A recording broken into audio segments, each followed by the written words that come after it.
10th, 2022, and thank you for bearing with us for a few minutes.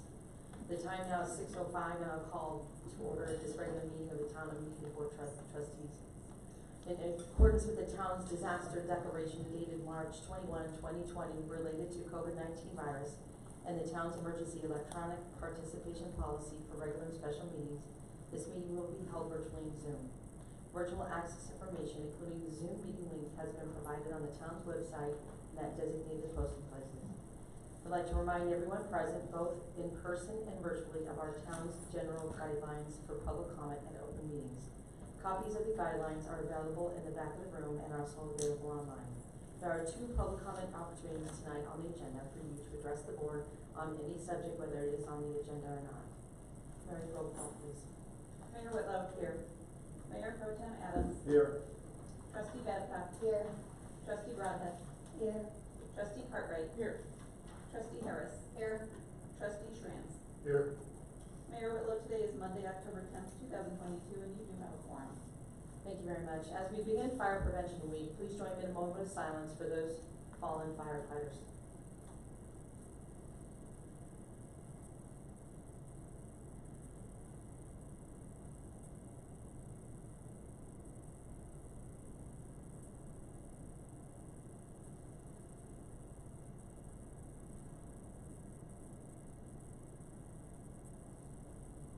Thank you very much for your time. Please join me in the Pledge of Allegiance.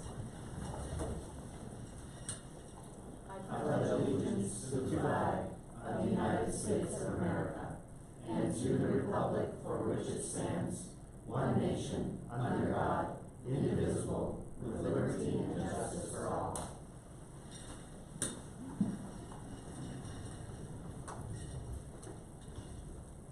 Next is, thank you very much. Next is our review and approve agenda.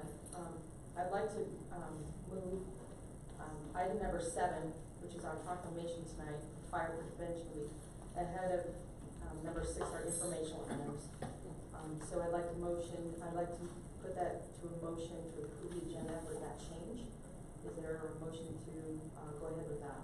I move to approve the agenda with the change of 7A being moved to directly behind 5A. Second. Thank you very much. Roll call, please. Trustee Harris. Yes. Trustee Schranz. Yes. Trustee Broadhead. Yes. Mayor Pro Tem Adams. Yes. Trustee Cartwright. Yes. Trustee Babcock. Yes. Mayor Whitlow. Yes. Thank you very much. Next is our staff report by our town manager. Ma'am, you have the floor. Thank you, Mayor, trustees. You have my report. I would just like to dwell a little bit on all the various goings on around town, particularly that have to do with either construction or transportation or lack thereof. First of all, I'm sure you noticed that the bean plant deconstruction is underway. They started removing some of the panels from the metal building today, and that's ongoing for the next month. So they mobilized last week, and it'll be interesting to see how that moves along. On the transportation side, if you've noticed, they paved out at Rangeview this weekend, and they were paving today. So that's kind of nice. That's been a project that's going on for a long time. That'll create about 80 lots, larger homes. So once they get paved, they'll be pretty close to being able to selling lots and building homes. They're thinking probably 10 a year. Those are custom homes, and often they don't sell at the smaller homes. 9.5 is closed southbound between 66 and 28 to build the turn lanes to get into elevation 25. So just so you're aware of that. And the reason why that's important is, as you know, the bridge is still closed on Welker. It looks like, although they were going to open up westbound traffic, they took away the Jersey barriers, and now it looks like they're, as I say, letting the cake bake. They're just letting the concrete cure. So my guess is it'll open up to two-way traffic by Friday of this week, because that's what they pledged to us last week when Mayor and I met with CDOT. So I don't think they're doing the incidental step of allowing the western movement traffic, because it's kind of, it's only be a couple days, then you have to go back and take away the traffic barricades. 36, they worked, our inspector was busy all weekend because he was working at Rangeview, and they were pouring curb and gutter, and they're starting their paving on 36. So hopefully, they'll be done with 36, and people will be able to use it in the frontage road and get across the bridge and get on the interstate all in the next couple weeks. And I know the signals, they're back to working on those traffic signals. So if Venus aligns with Mars, 36 will be open, the frontage road will be open, the bridge will be open, and the signals will be working before the end of the year. And other than that, that's about it. Just a lot of busy activity. This is the time of year when everybody needs to pave because the temperature has to be 50 degrees and rising. So what happens is sometimes you can't start paving till noon, and then maybe you can go till 3 or 4. So you'll see a lot of activity. It's always the same in the fall because they're trying to get it in for the winter. But those are all my additional updates to my reports. If you have any questions. Comments, questions? I have two. First one, when they had the traffic open to the westbound traffic over the highway, why did they end up closing that? Was there an issue? I know in this last meeting, so I think. So, yeah, they decided that they thought it posed some level of risk to keep that open while they were actually working on the bridge. Then they decided, it appears, to just leave it closed and then just open it up. The repairs are done, but the concrete is curing. Okay. So you won't see any more closures on I-25 under the bridge, but it should be open by the end of the month. That's great. I'm glad they closed it, almost got T-bone now. Somebody going the wrong way on there, I did follow one out in the morning, same thing, they decided to skirt that, and yeah, so I was wondering why it was closed, if it was due to that, or. Second question, this is for, Mr. McCaskill as well as our entire board. I wanted to bring up a question regarding, rules on running for office. This is the second time we've had more than one family member in the unit running for office. And I wanted to find out what the rules are for that, as to whether or not we have to be home ruled or not home ruled, or if we can vote on that, or does it have to be done by the voters? Marcus, do you have any information on that at this time? So, Trustee Adams, if I'm understanding the question, it's can more than one member of the same family be a candidate for office? Correct. At an election? Yes. Let me do some research on that. I mean, I'm not aware of any prohibition in Colorado statutes that would prohibit members of the same family from running for office at the same time. I am aware in some of the other jurisdictions that I've worked in, it seems to be a little bit more common for a wife or a husband to maybe succeed the other one, after somebody's term limited, then sometimes their spouse will run for office. Although in smaller communities, I believe that there is some precedent around the state for husband and wife, or maybe a husband and one of their adult children to serve on council or board of trustees at the same time. I would be a little bit reluctant, or I think there might be some issue with if you're restricting somebody's ability to run for office, that could be discrimination based on marital status. But again, let me look into that and do some research before I come back and definitively answer the question. Yeah, I'd just like some more information on that, just in regards to that. I'd like to know exactly what can and can't be done by it, what the rules are. Sure. Okay. Appreciate this. Yeah, no, I appreciate the question. I'll look into that. Janet and Gerald ran at the same, Correct. Jerry ran at the same time. Right, this is the second time this is I happened, know, that's why I'm bringing it up and now. so it It's was now never starting to be- brought up as an issue that time, so I don't know that. They also ran for mayor Mayor and board. trustee, right, Trustee. but, I mean, it was still, her vote counts as much as any of ours, so it was still. Right, no, I just had No. questions on that, because it's regarding, like, sometimes we have people that run for office out here quite a bit, and then there's other times that we don't have anybody running for office. So that if I wanted to have me, my wife, my 2 kids all run for the board, we get, pretty much corner of the market, is that legal? Well, you know, it, Just asking. Good night. well,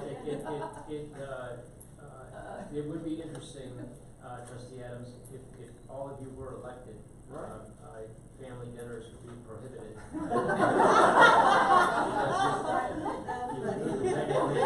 Violating the open meetings law, by all coming together.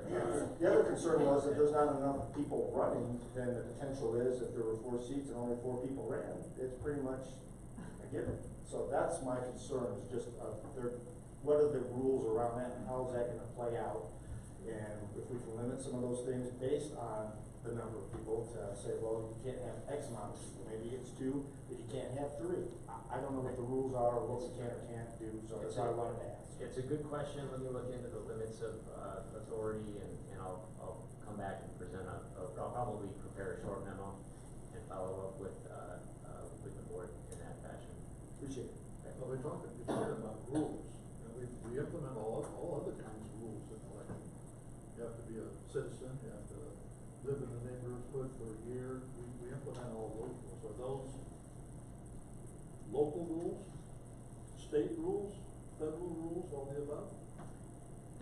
Those are technically state rules, when they talking about who's qualified to run for office. Those are set forth in Title 31. I have some questions. Fall cleanup days this weekend, and I have to ask one more, why can we not get a scrap metal person out there? I just took one of our pool down in our backyard, and I have all this scrap metal, and I've gotta run it all the way to Longmont. And I've asked this once before, I'm asking again, why can we not get a scrap metal person out there at cleanup days?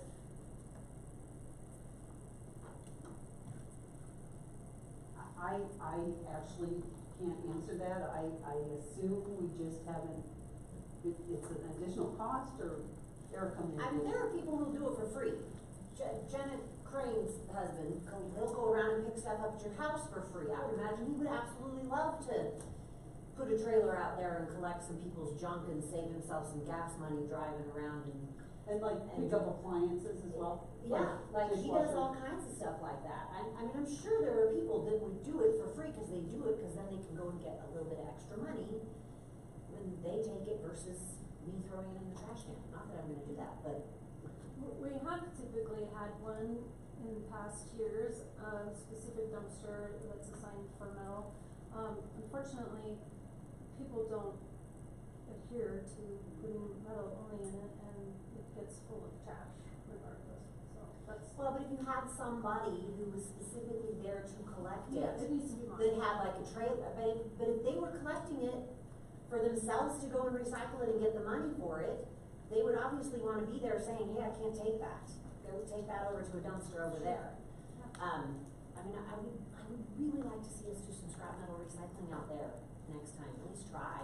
I mean, and even if it does cost us a little bit more, I think it would be great to do that. Cause people post all the time on Nextdoor and Facebook saying, hey, who is it again that takes scrap metal? What's their name again? And, you know, a dozen people will post a couple, you know, some names on there of people that'll come around and collect it from your house. It's probably too late to do it this time. Right. But it's not a bad idea. I would suggest though, it wouldn't be a dumpster like everything that we probably have a guy with a dump trailer. And once it got full, he's done. Because we couldn't have an unlimited amount of it. But I doubt there's an unlimited amount of it to bring. I mean, the average person doesn't have it sitting there. Oh, you should see what I collected. I legit collect it for a year and then I go and take it and dump it, but I have a truck. That's what we do. We have a dumpster, we collect it and take it in. Right, But, I know what you mean. we'll look at some options. I mean, and we can't just say that because in the past somebody's done it, but one thing we don't wanna do is just add staff monitors to do trash monitoring. 'Cause Right. we're trying to keep it No, I to understand yard that. waste. But if these guys want the money from it, they're gonna be the ones who are gonna have to say, I can't take that, that goes over there, you know, I mean, they want it. If it goes over there. The problem is somebody brings a mattress and a dishwasher. And then we say, no, the guy says, I'm not taking that, and then we don't take the other stuff. So guess where it goes? Well, I know, but mattresses, mean, that's not, nobody's gonna mistakenly bring a mattress to a scrap metal recycler unless they're insane. Anyways, Okay.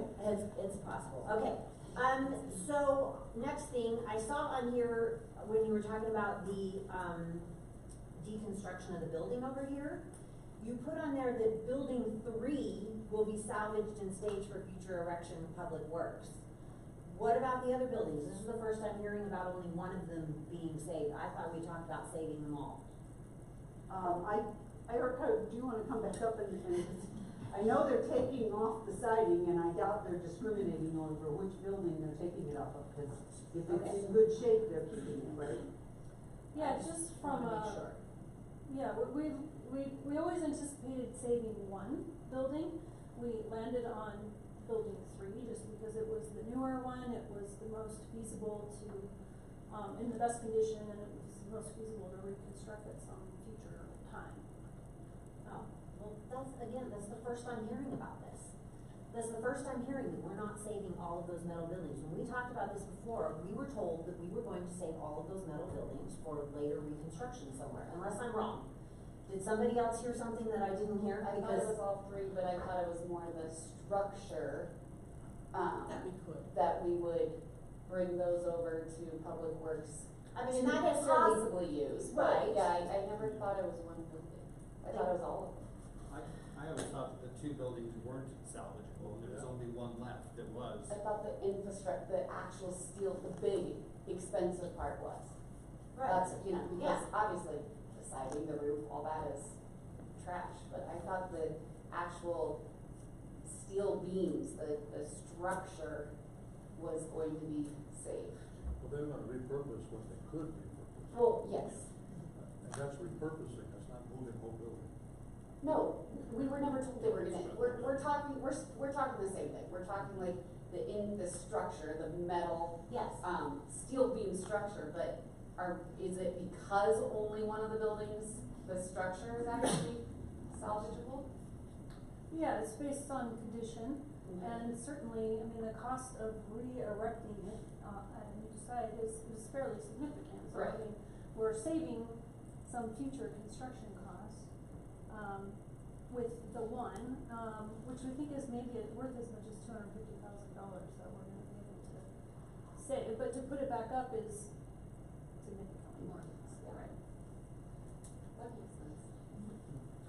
So then the remaining steel and all of that, what is somebody, that's worth money, right? So was that factored into the reconstruction cost, that they're getting to take that away and get the money for the steel then? Yes. Alright. Just wish we had been told that, that's not what we were told, but again. On that build, I thought it was the one furthest building that way that they didn't know for sure if it was good enough to salvage. I thought it was the other 2 buildings where the beams and stuff they were gonna try to save. Yep. That's what I heard. Mm-hmm. So it wasn't just one building. No. Well, then we didn't articulate clearly, because one of the things I'll say, the difference in the bids are, you know, the low bidder that we have, some of the money came off of the bid because they're recycling and getting the money back for the steel. We only thought we would build one new building out of Public Works. So we must have, it's on me, I didn't explain it properly.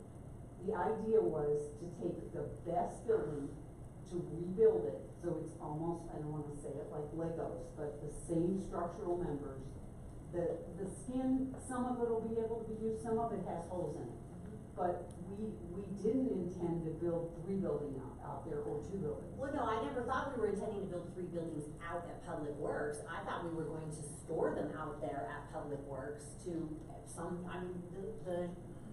the shed that we just bought from Weld County, whatever the heck that one shed is on that 2-acre whatever parcel, you know? I mean, I thought, okay, well, maybe we wrecked one of the buildings on that 2-acre parcel to store a grader or something inside it. So it wasn't that I thought we were building all 3 of them out at Public Works. I thought we were storing them for a possible down the road when we found a use for it. Hey, look at that, we've got all the metal right here. All we gotta do is build the, concrete and go from there. I mean, obviously there's more than that, Good, okay, I guess. And I'll just say this, if it weren't for having just finished the Public Works building, I think Erica would have come this year to put in the budget for 23 to immediately erect that building out there because she needs the storage. But I put her off a year because we have some other, she needs to grow into the new crib, if you will. But that was the plan. The plan is for 24, well, the one thing is to pave that lot and the other thing is to build that building. So, I'm sorry that I didn't articulate it clearly, but we were gonna save the best to use the best. And the rest of it, we were going to scrap it and have it recycled, and again, it goes against their bid. So they're not just dumping it in the dump, they're gonna have it, they'll get money back for it. Which is part of the reason why, that's what each bidder looked at, so. The concrete, is the concrete staying on site to be used for the intersection? Yes, okay. Yeah, it's gonna be crushed. And then the wood parts of the building, when that is all deconstructed, is that going to be just laying out on site somewhere? Are we storing that somewhere, or is, like, what's the plan with all that wood? Well, the plan Do you know at what this they're point doing? is, we don't know what's gonna happen with that building, because it's in question, the structural integrity of it. I personally think it's being held up by these other buildings that will soon disappear. Well, then shouldn't they start with the wooden one? Well, again, if you're good, if you wanna. I mean, if it's being held up by the other ones, and if they take that one down, it's gonna fall, and wouldn't it make sense to start with the wooden one while it's standing? Scrape it all anyway. So, we're not scraping, I mean, that was never the plan, sorry. It was never just to scrape it, it was to repurpose as much as possible. Right, repurpose, Yeah. okay. Well, it has to be in reasonable order, you can't just repurpose. explode it and demo it. There's this discussion about building a building. What is this building that somebody's gonna build? Is it just a reuse of this stuff? Yes. Then we need to stop saying building a building. We're gonna repurpose the material. Well, we're not talking Period. about building a I don't know if building, you're I'm gonna asking build what's a building happening to with the it, if wood. you're gonna build a church with it, it doesn't matter. You're gonna repurpose the material. Whether it's the steel, the wood, whatever, you're gonna repurpose what you can save. Is that correct? Yes. Okay, so I think this is how some of these conversations get so sidetracked. Oh, please, you are the king of sidetracking a Would you freaking shut up for a conversation, minute? Herman. These things get sidetracked because people don't understand the verbiage. It's not that you didn't articulate, we're introducing these comments. Build a building. I'm sitting here saying, what building are we gonna build out at the site? We're not building buildings. We're repurposing the material. And where it comes from, if it's salvageable, I think this is what we all heard, if it's salvageable stuff, you salvage it. If it's not, it goes. Right? I was simply asking, what's gonna happen to that wood? Is it going to be kept on site or protected in some way until, because here's what I'm worried about. People love old wood like that. They love it. They will come and deconstruct a barn for you and pay you to do it because they want that wood. I'm just wanting to know, is that going to be on site, protected, something so that people can't just come and scavenge what they want out of it? Like, what is the plan for all of that stuff?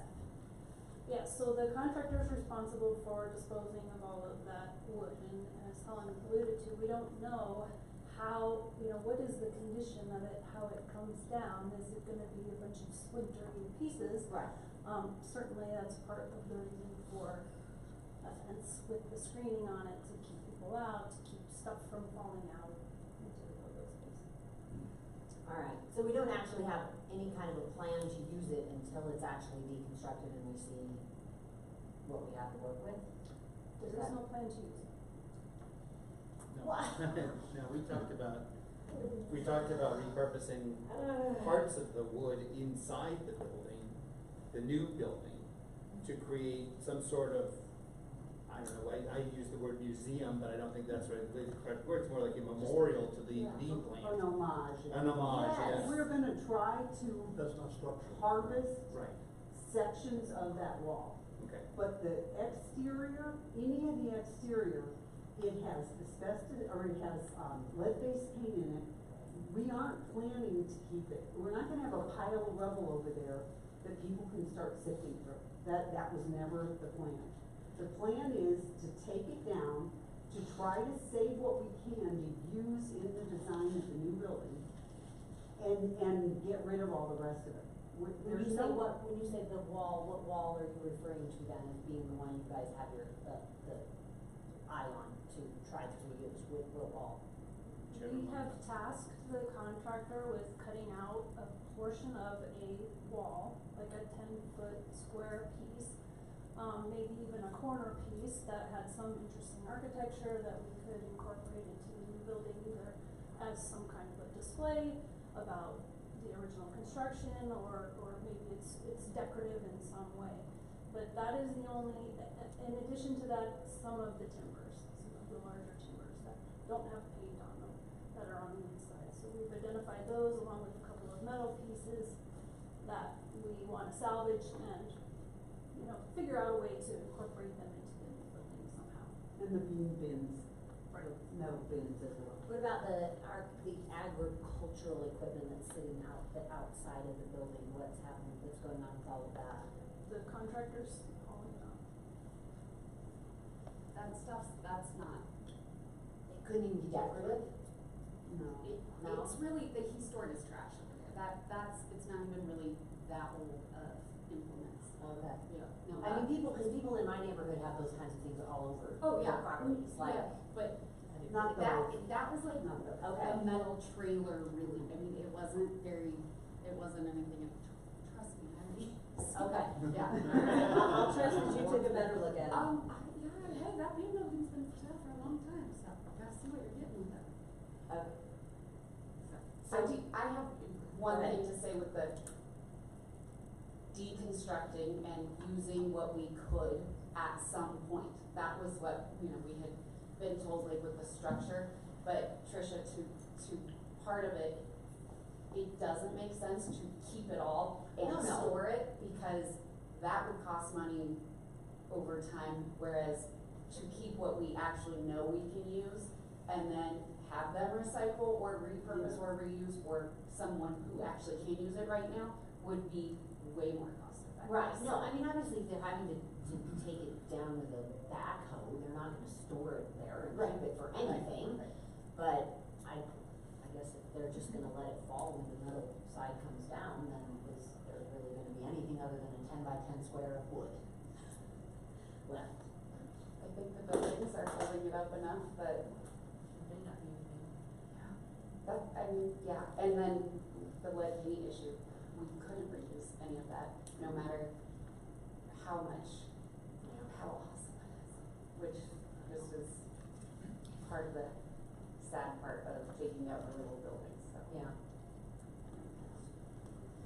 Okay, next on your thing, you talked about reworking the code for parking ratios in multi-family units. And the builders are saying that our code's too prohibitive. If you ever go on to Nextdoor, Facebook, local Facebook pages, you will see people bitching all the time about the lack of parking at their apartment buildings. Because most of them have 2 spaces. So if you get one kid in that household that's of driving age, you've got an extra car that you've got nowhere to put it. So I'm not sure what you guys are looking at for redoing that, but from what I see, most of the places around here aren't giving people enough parking as it is. So I don't wanna necessarily redo our code to allow, only 2 spaces per apartment, and then people are screwed. So that isn't our intention. Okay. Our code is written with an inordinate amount of covered parking. Okay. So I don't believe there's any intention to reduce the parking requirements, because as you know, like Ziggy's, they're at the absolute minimum. Right. Because they couldn't achieve it on that little bitty lot. They're always looking for more land. So, and any code change, I mean, we tease it out and let you know what we're thinking, and then we bring it in here. We don't do anything in the laboratory, like the bean plant. No, we will bring this to you. There are several things in our code that make it very difficult to have projects, like multifamily projects. The last thing we wanna do is create a project. Multifamily by its nature tends to have more people. And I say that, my husband and I own mobile home parks. You wouldn't believe how many vehicles they have. Because they'll have 6 people living in a smaller home. And so to get rid of parking is counterintuitive. But we have to look at our code because it's crippling to current ways that things are built. Apartment buildings are built or multifamily. Okay. So that's what, I mean, I'd just nothing- like to see us keep it reasonable though, and not go too far the other direction. If we were looking, if they were saying, you require too many spaces, I don't want us to go too far the other way, No, and no, then no. we'll make it so people get screwed. In Fort Collins, in their downtown district, they made 0 because they wanted everybody to ride their bikes. So 0 parking spaces. And I would argue with it forever with the planning department because it's ridiculous. People don't just ride their bicycles, they still have Well, cars. especially in winter around Yeah. here. It's not even So in that's- Florida. So 2 points. One, give us a chance to explain it. Okay. And it will come here. It will not be done, it won't just drone on and you won't know what you're passing. We will get your input. Jason just teased it out, so it was something, so you knew that we were working on it. Right, okay. Right, Jason? The solar thing that's coming out by the Mead ponds that we're gonna be talking about soon too, it's replacing an RSF1. Just out of curiosity, before, I know again, this is gonna be brought to us. RSF4. No, it was an RSF1. No, it's RSF4, 4 units an acre. So I think you might be thinking of the difference between the comp plan and what it's actually. Uh-huh. The comp plan contemplates RSF1. Yeah. But the zoning of that parcel is RSF4. It's zoned for 4 units an acre. Oh, so the comp plan, why would the comp plan have it RSF1? It's actually zoned RSF4. Okay, that I was curious, okay. But not to throw you off your question. No, I was Regardless, just it's wondering, residential. so if we change that to something completely different, do we then have to kind of replace that neighborhood somewhere else because or does it just kind of take its place and we don't have to? No, it's not like, compensate it's not, somewhere you don't have to else? compensate. You No. don't have compensatory zoning where you take a piece and have to bring it somewhere else. But it's a real legitimate question. And you have to ask yourself, is it an appropriate use for property that was? Right. Okay. All right. I think that's it. Oh, Go ahead, Mel. okay. Trish, in reference to the parking, Yes. if you go from 9.5 to my office, you check on the both sides of the street, that's overflow from those apartments across the street from where I work. Yes. So Yep. they don't have, oh yeah, those people live in apartments and they park along both sides of the road. Yes. On 9.5? On 24.5. Oh, yeah, you go down and down it, you'll see all kinds of cars Yeah. parked along that road That's there. overflow because some people don't wanna rent a garage there because it's a lot more money.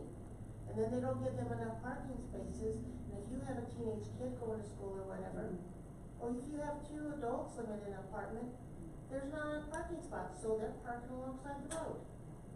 Yeah. It's true, they are.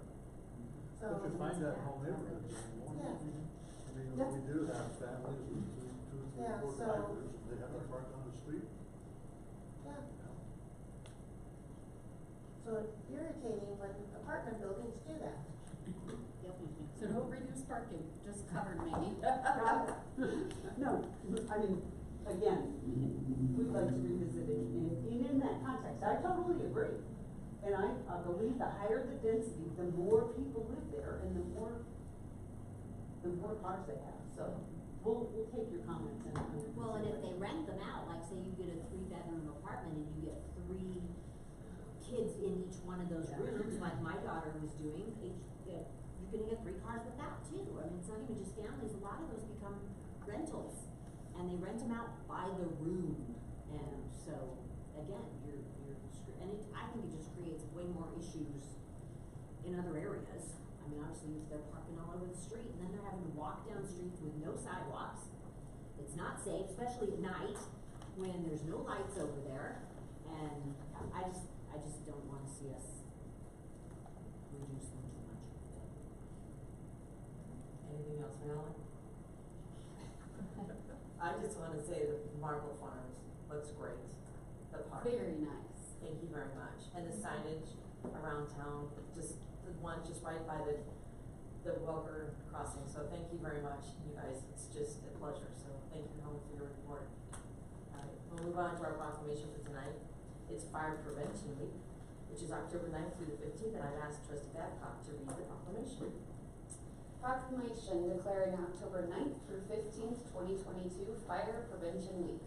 Whereas Mead is committed to ensuring the safety and security of all those living in and visiting our community, and whereas fire is a serious public safety concern both locally and nationally, and homes are the locations where people are at greatest risk from fire, and whereas homes caused 2,580 civilian deaths in the United States in 2020, according to the National Fire Protection Association, and fire departments in the United States responded to 356,500 home fires.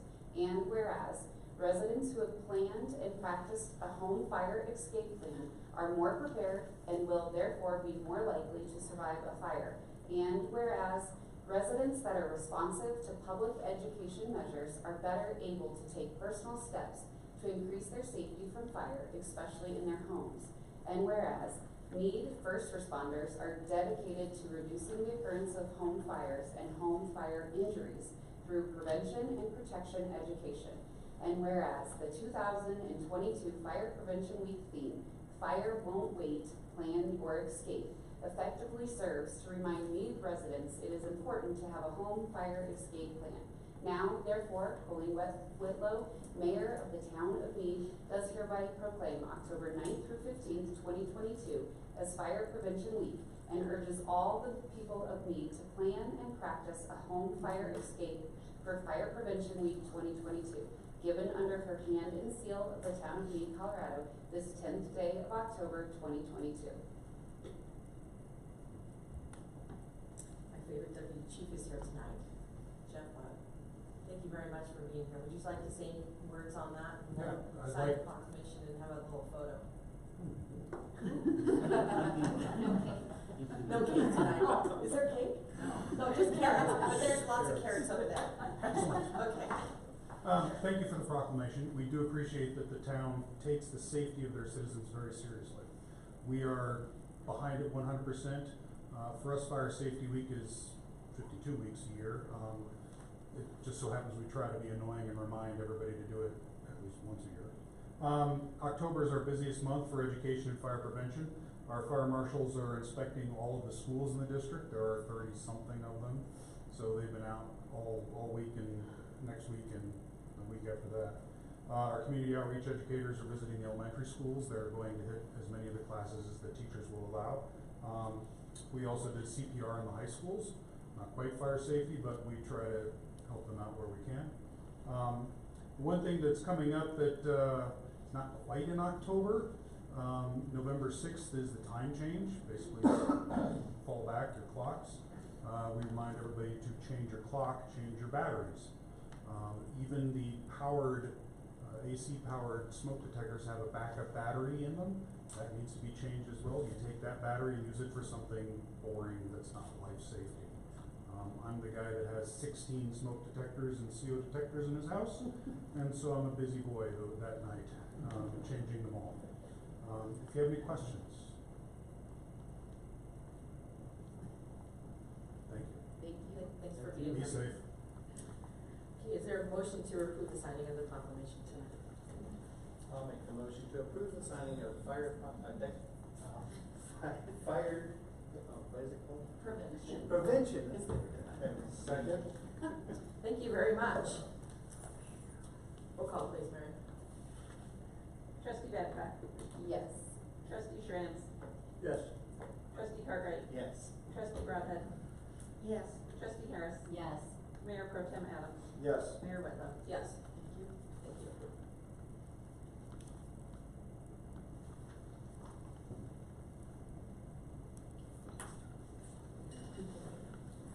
Are you gonna give them a carrot?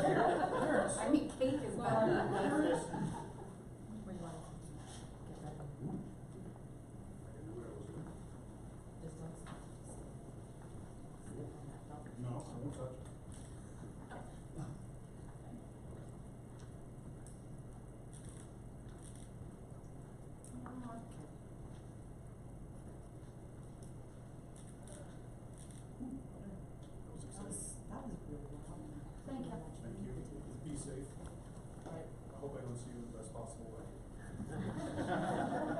If I show up, something bad happens. Thanks, Chief Webb. Thank you.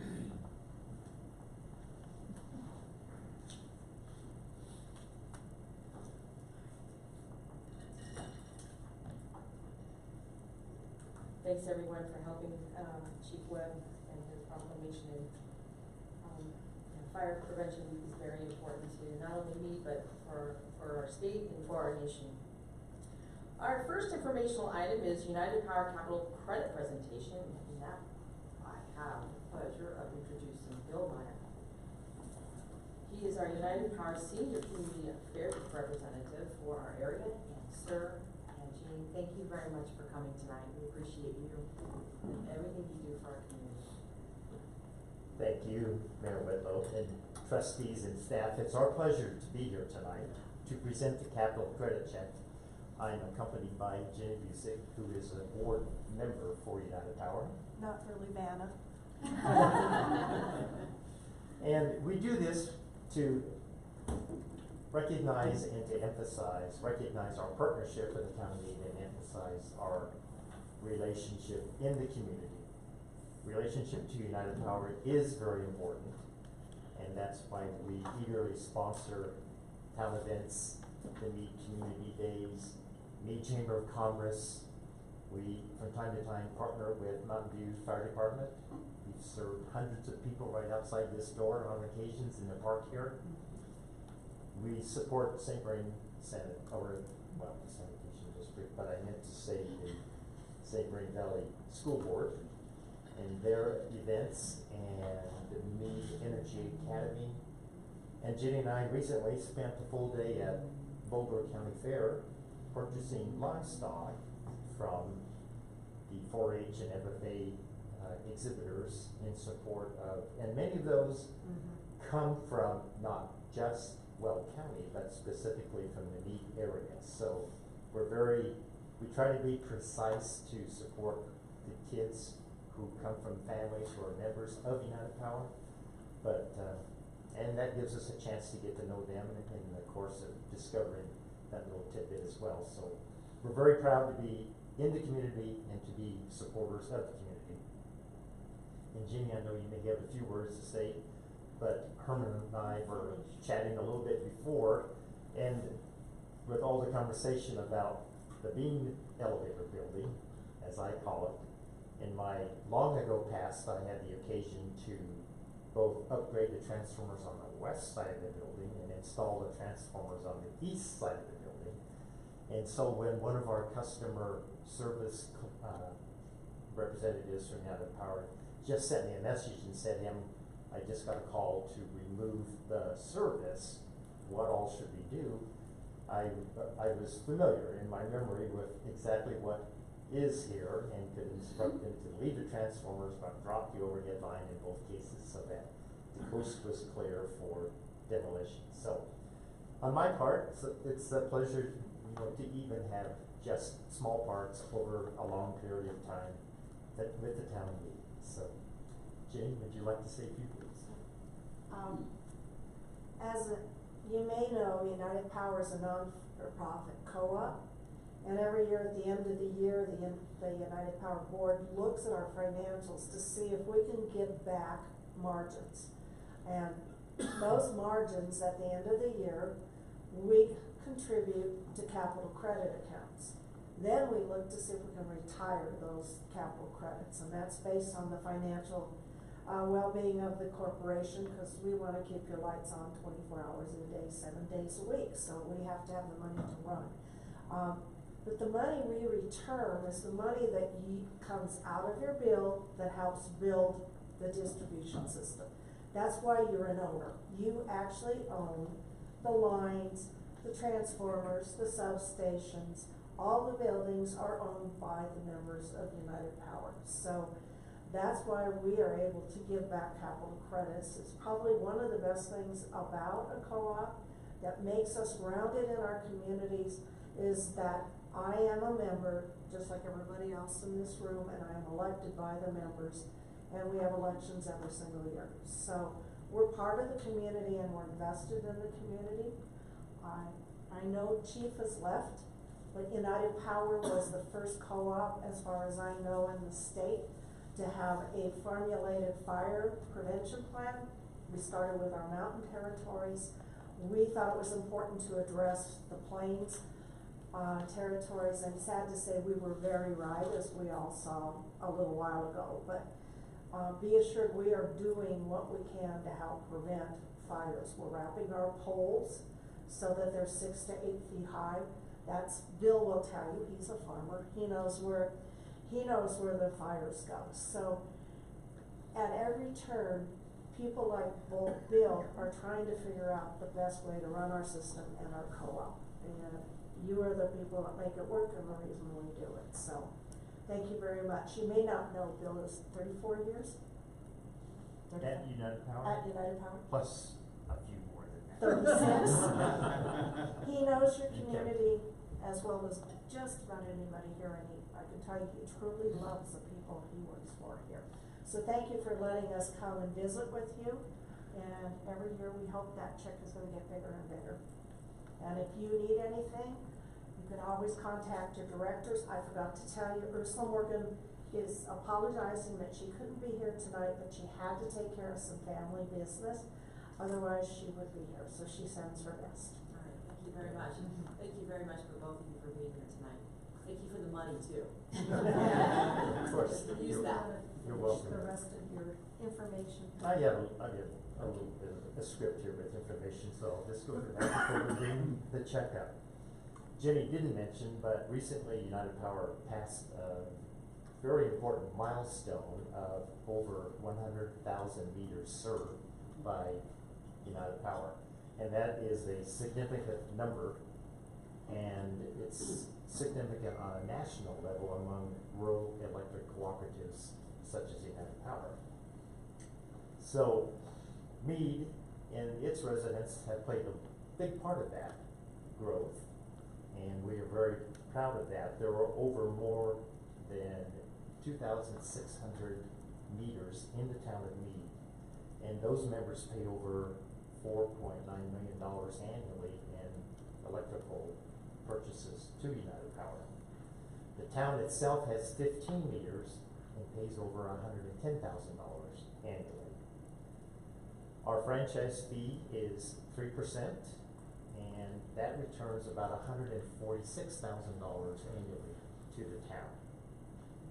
And we also have a 1% undergrounding fee, and Ellen, we're using a significant amount of that. It's been banking for a long, long time, and understand that that fee is not taken from the members. It's actually escrowed by United Power itself, and we account for it and bank it until a request comes from the town to use it.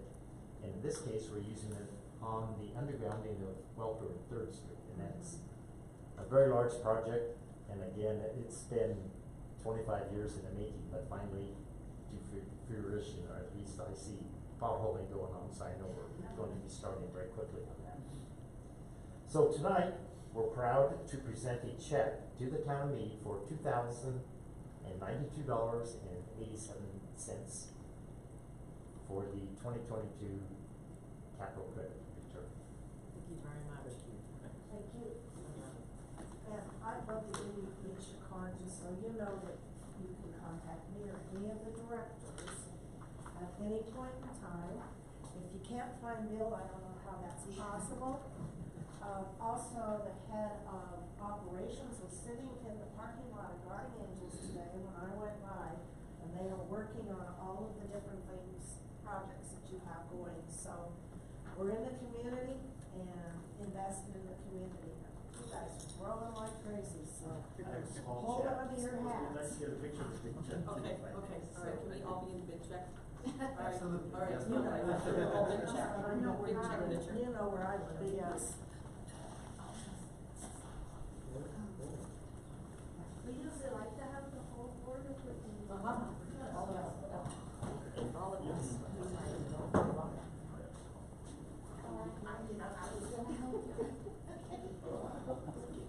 So, I can't remember to come in the new door, I always try to come in the side door. And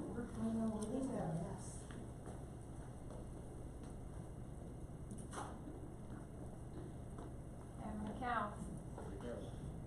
1, 2, 3. One more.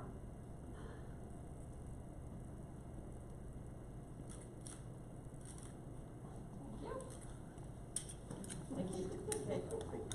Yeah. Thank you, Seth. Right, take care. Safe travels home. Thank you, everybody.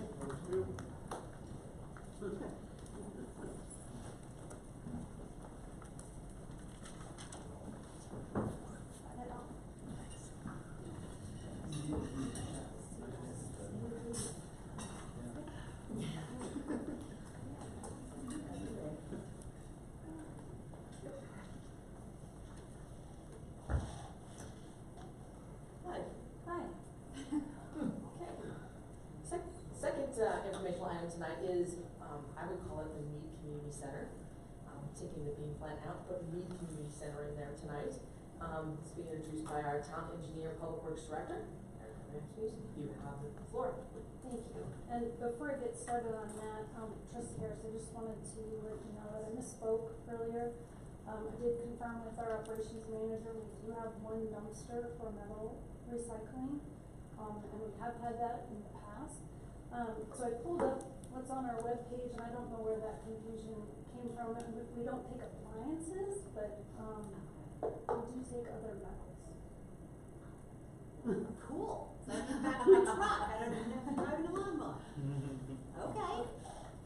My apologies. Okay. So, just a couple slides here about, talked about it a little bit already. The bean plant demolition, so our contractor is Orion Environmental, they're out of Brighton, their contract's $195,000. They are deconstructing building 3, like we talked about, and transporting that to Public Works for future use. We are doing full demolition of all the remaining structures, all the way to 4 feet below ground. Wait, we're not taking out the grain elevator, the little round one? Correct, I'm sorry. Okay, I just wanted to make sure. The silo. Okay, silo, thank you, Yes, we are. that's the word. You guys said that was okay. It's always something to think about. No, Don't it's. make me go chain myself to that damn thing. Oh, no. So their scope includes some backfill and just minor grading of that site once they're finished. We are salvaging some of the materials to incorporate into the new facility. We are keeping portions of the elevator, some of the more interesting metal pieces at the top, a plank panel of the wood structure like we talked about, some interior timbers, and there is a really sort of interesting conveyor belt chain thing that we don't know exactly how we could reuse it, but I think it's interesting just from an architectural standpoint, so we'll find a place for that. The contractor is tasked with recycling or diverting 70% of the project by volume. So even if it's not being repurposed here, it'll be recycled or crushed and used somewhere else. So that schedule is, as you've seen, starting last week, they put up the perimeter fencing. Today they were mobilizing and starting a little bit of the work on building 3, notifying residents this week. Next week they'll start the abatement, deconstruction and hauling of building 3, and the remaining of the removal of the remaining structures. So we have a 6-week duration for all of that. Utility abandonment's ongoing, as Bill mentioned, the transformer, the electric service, the gas service, and the water service. They are planning just to work Monday through Friday at this point, 7 to 5, not on the weekends. And then as far as design of the new community center goes, we've hired Senza Architecture, they're out of Louisville. We had our first kickoff meeting with them on the 12th of September, and we're having bi-weekly design meetings with them. Had one today, in fact. And so they'll be working on that design development through January of next year. Preparing the bid documents through May of next year, and then we put that out for bid. could be in construction late summer of '23, and roughly a year's time frame through '24 to construct that. And you'll see in your budget tonight, in the budget presentation, we've identified roughly $5.4 million in the municipal facilities fund for all of that work. I think that's all I have for you, and happy to answer any questions. Questions, comments, ongoing? All right, anything left? Okay, thank you very much for your time. Looking forward to it. Next is our third informational item. There'll be a 2022 compensation and benefits study, be introduced by our town manager, and we also have Laura Graves from Graves Consulting and Elaine Albertin from Precision Employment Consulting. Take it away. Thank you, Mayor, trustees. I have been reporting on this for the last several months. As you recall, a year ago, we did a salary survey. We used Candy Johnson, who was the preeminent salary survey doer in northern Colorado. Well, she retired, and she actually recommended Lori Graves to us. And once we got to know her, we realized now she's the preeminent, and she may have been before, but we just didn't know it.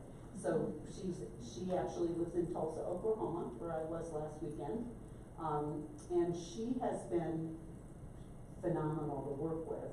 We've been working with her, going through the data. I think what's important is that she works with several communities in and around Mead. So it gives me more comfort knowing that she really knows the data and that she's working for a number of communities producing similar documents. So with that, I'll give it over to Lori, and then after that, Elaine is gonna go, basically Lori's gonna talk about methodology and where she got the data and her recommendations as far as our salary grades, and then Elaine's gonna walk us through where we go from here. Thank you. Thank you for letting me take some time out of your meeting this evening. I'm sorry that I couldn't be there in person. I would love to be. It is much prettier where you are than I am. But I appreciate having the opportunity to work with the town. Hopefully you're able to hear me okay.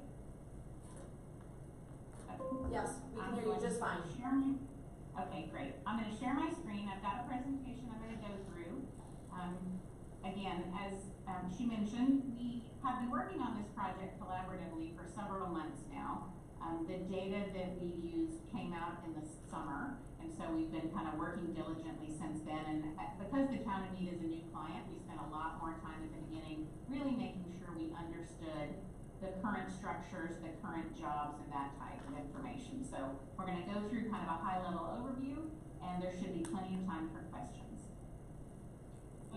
Just to kind of ground everybody in the overall intent and scope of the project, this is probably not new. It's the same as it's been whenever you undertake a study like this.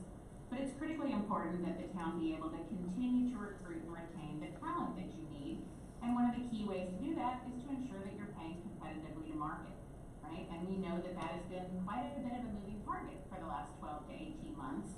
So it was really critical to do a comp study and to continue to do them regularly as the town has. So we do this and we base it in market data, but when we're doing that, we also pay close attention to internal equity so that we make sure we're looking externally at market data, but that internally all of the positions continue to be equitable and compared with each other. And that where we can, we provide career progression for your town employees, progressive levels of jobs so that as they gain skill set and experience and certification, they can move through into more responsible positions and have sustainable wage growth. Our scope within that project obviously is to provide the recommendations. It's certainly up to the town to implement what makes the most sense, but our goal is to provide our recommendations based on statistically valid current data from a defined market that is representative of your labor market, and then to include recommendations not only for the structure but for implementation and ongoing maintenance. So that the goal is when we're complete, you not only have a pay structure and a plan that is current to market now, but you have everything you need to ensure that it stays that way, right? Because we know it is going to continue to move. So just an overview of the deliverables. As I mentioned, when we come in, we spend quite a bit of time at the beginning really reviewing and analyzing everything related to the current state. Your current wage structure, your classification system, the pay plans you have, the market that you've been comparing to. We look at all of the job descriptions. We actually met individually with each of the department heads and talked through every position that exists within their area. Because even though we work with dozens of communities in and around you, we know that everybody has some uniqueness with the way they structure their jobs, right? Specific requirements of people or ways that you blend jobs together that we really need to make sure we're fully aware of. Because when we're pulling market data, we want to make sure it's as much of an apples to apples comparison as it can be. So then the next really foundational element is to make sure that we know the appropriate market. Who should we be comparing you to be representative of your labor market? So we'll talk about that and we'll show that. Then we take existing survey data that's been collected. Our two primary sources are the Employers Council and Colorado Municipal League. And it is certainly an advantage for all of our Colorado clients because that is probably the best, most robust municipal compensation data we have of any of the states that we work.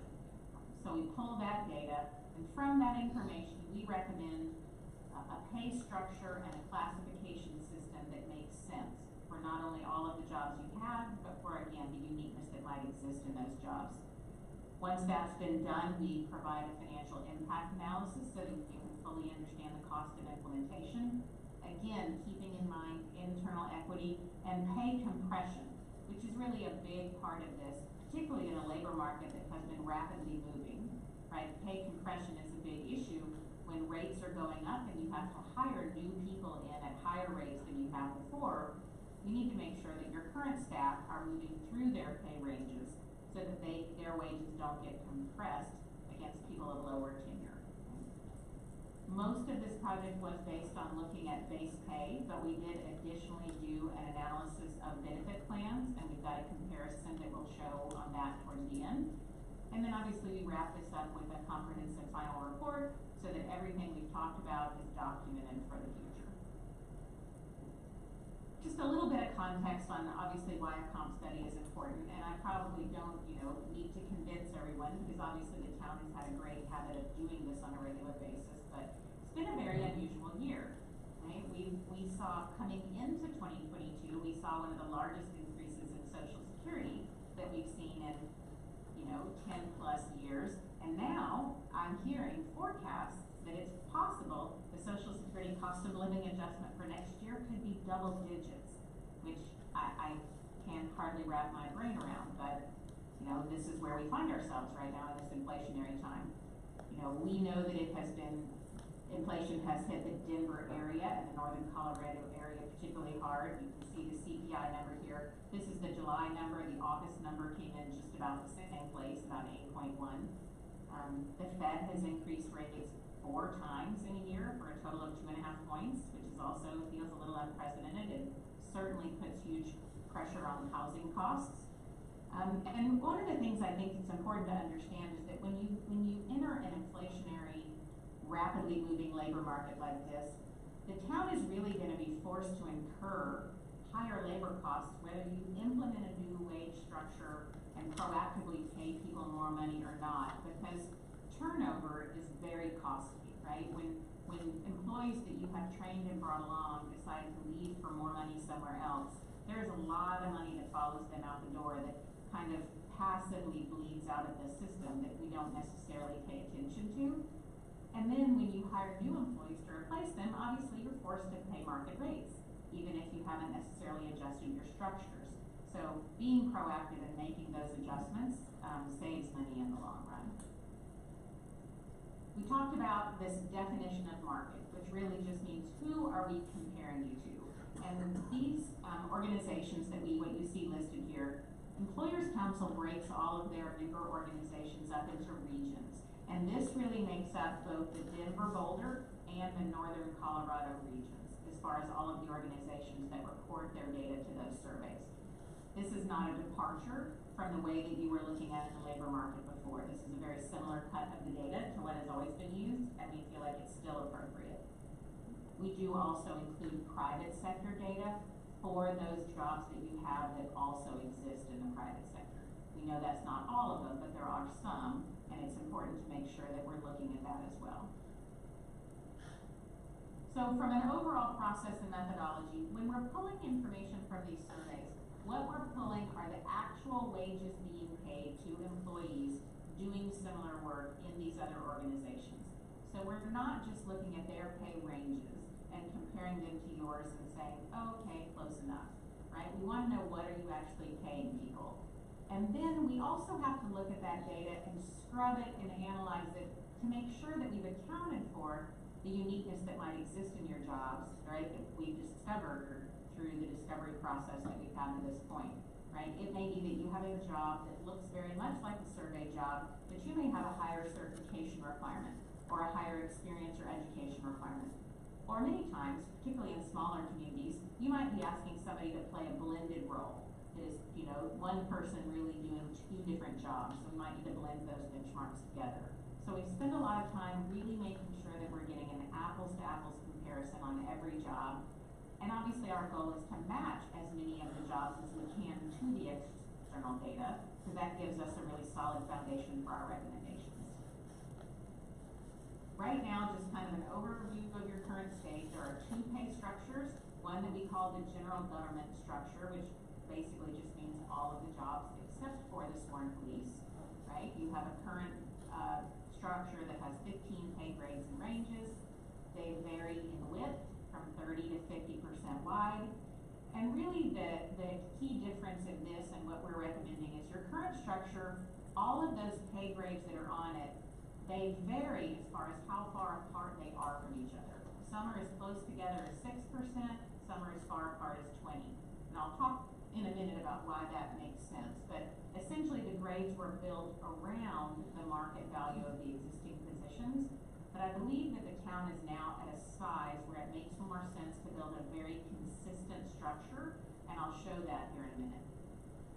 Additionally, you currently have a step plan for police sworn non-exempt positions, that would be officer and sergeant, and right now that plan has 7 steps for police officer and 5 steps for a sergeant.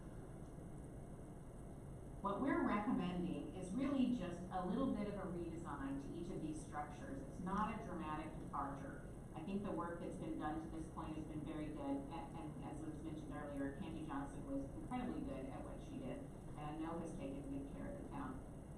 We're recommending a very similar general government structure, and the key difference here really is just that instead of those ranges being sporadically placed on the structure, they are all 10% apart from each other, so that you always have a predictable distance between pay grades. And when I show it, I'll talk a little bit more about why that matters. The police step plan, I believe that is the most common pay structure that we see for sworn law enforcement, and the only thing that we're changing on that is that we are reducing the number of steps from 7 to 6 for officer, and from 5 to 4 for sergeant, as this has become really the new kind of market norm. Right? So again, the only real change here that we're making is a bit more consistency between the grades on the general government, and a couple of fewer steps on the step plan for police. So this is just a visual, and again, depending on what the screen looks like there in the room, this might look like a bit of an eye chart, but you certainly don't need to memorize it. This is just showing the general government structure that we're proposing. And what you can see is that these are just grade numbers here down the left side. Every pay grade has a range that has a minimum, a midpoint, and a maximum. And we've just expressed it here, annualized and hourly. And these are the design statistics that I was talking about. So what you can see is that in these lower pay grades, the grade is 35% wide. All that means is the distance from the minimum of the range to the maximum is 35%. And as you move up the pay structure, they get progressively wider, and they're 50% at the top. The reason that matters is particularly in entry-level pay grades, just mathematically, when you widen a pay range, you both lower the minimum and you raise the maximum. And in an entry-level job, if you have a range that's too wide, you really have a minimum that has very little utility to you, right? You couldn't hire anybody in at those rates. And you might also have a maximum that's a bit unrealistic for those jobs. So they tend to be narrower at the entry level to really make sure that your hiring rates are competitive, and then they widen as they go up into the jobs that people generally spend the right, many, many years in. And this midpoint distance is what I was talking about. All this means is that each of these pay grades, if you look at the midpoint, each pay grade is 10% higher than the midpoint of the one below it. So there's a consistent difference. And why that matters is a couple of reasons. One, over time, we know that certain jobs grow faster in the market than others. So certain jobs are gonna need to be upgraded, right? Move from one grade to the next. And you wanna know there is a consistent distance to get to that next pay grade, right? If one job got upgraded and the next grade was only 6% higher, but randomly another job got upgraded and the next grade above it was 15% higher, it would have a disparate impact, right, on the people that are in that pay grade. So we like that consistency. And currently, you likely don't have, and we don't, according to what we've recommended, have positions that fit into every one of these grades, and that's okay. They're there for future use. But by building it this way, you can move the entire structure with market and keep it consistent.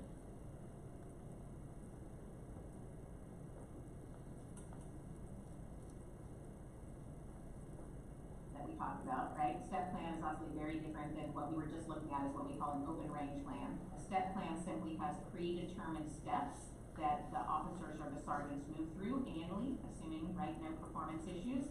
And you see there's a cadet rate. If you were to hire cadets and put them through academy, there's just a pay point. They don't need to have a pay range. They earn that until they get through academy and become post-certified. And then a step plan that simply moves them up in 5% increments. Again, not dramatically different from what you have. Moved a little bit forward to sync to market and just condensed the number of steps a little bit.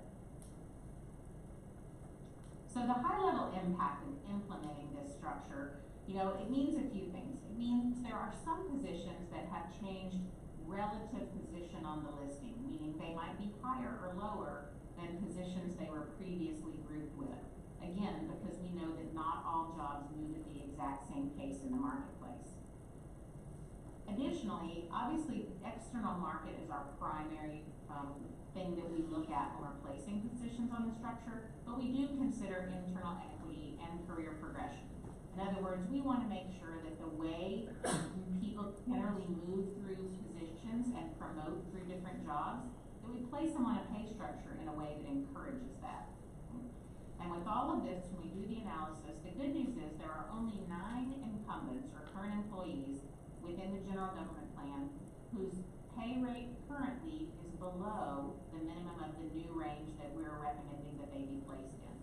So only 9 that are below the minimum, but there are several more who may be within the new range, but are probably lower than what their tenure or experience would indicate that they should be, right? And that's where you start opening yourself up to that pay compression. We need to make sure people are not just in range, but that they're far enough into the range to have room for lesser experienced people to hire in underneath them. So after looking at all of this and making all of those adjustments that need to occur, estimated financial impact to implement the plan, total is about $272,000. Now, keep in mind that that is a base pay only number, so that is not the fully benefit loaded number. And that is broken out between a little over $200,000 for all of those general government positions and about $59,000 to place all of the officers onto the correct step within the new step plan. So this is just a bit of a graphic representation of what we were just sharing, right? If we weren't presenting an entire presentation and I had one slide to show you, it would probably be this one. Because this really summarizes, we're graphing 3 pieces of information here. One, that orange line that you see on there, that is the 2022 market averages, the data that we pulled from the surveys that show what the market value is of each of the jobs that exist in the town.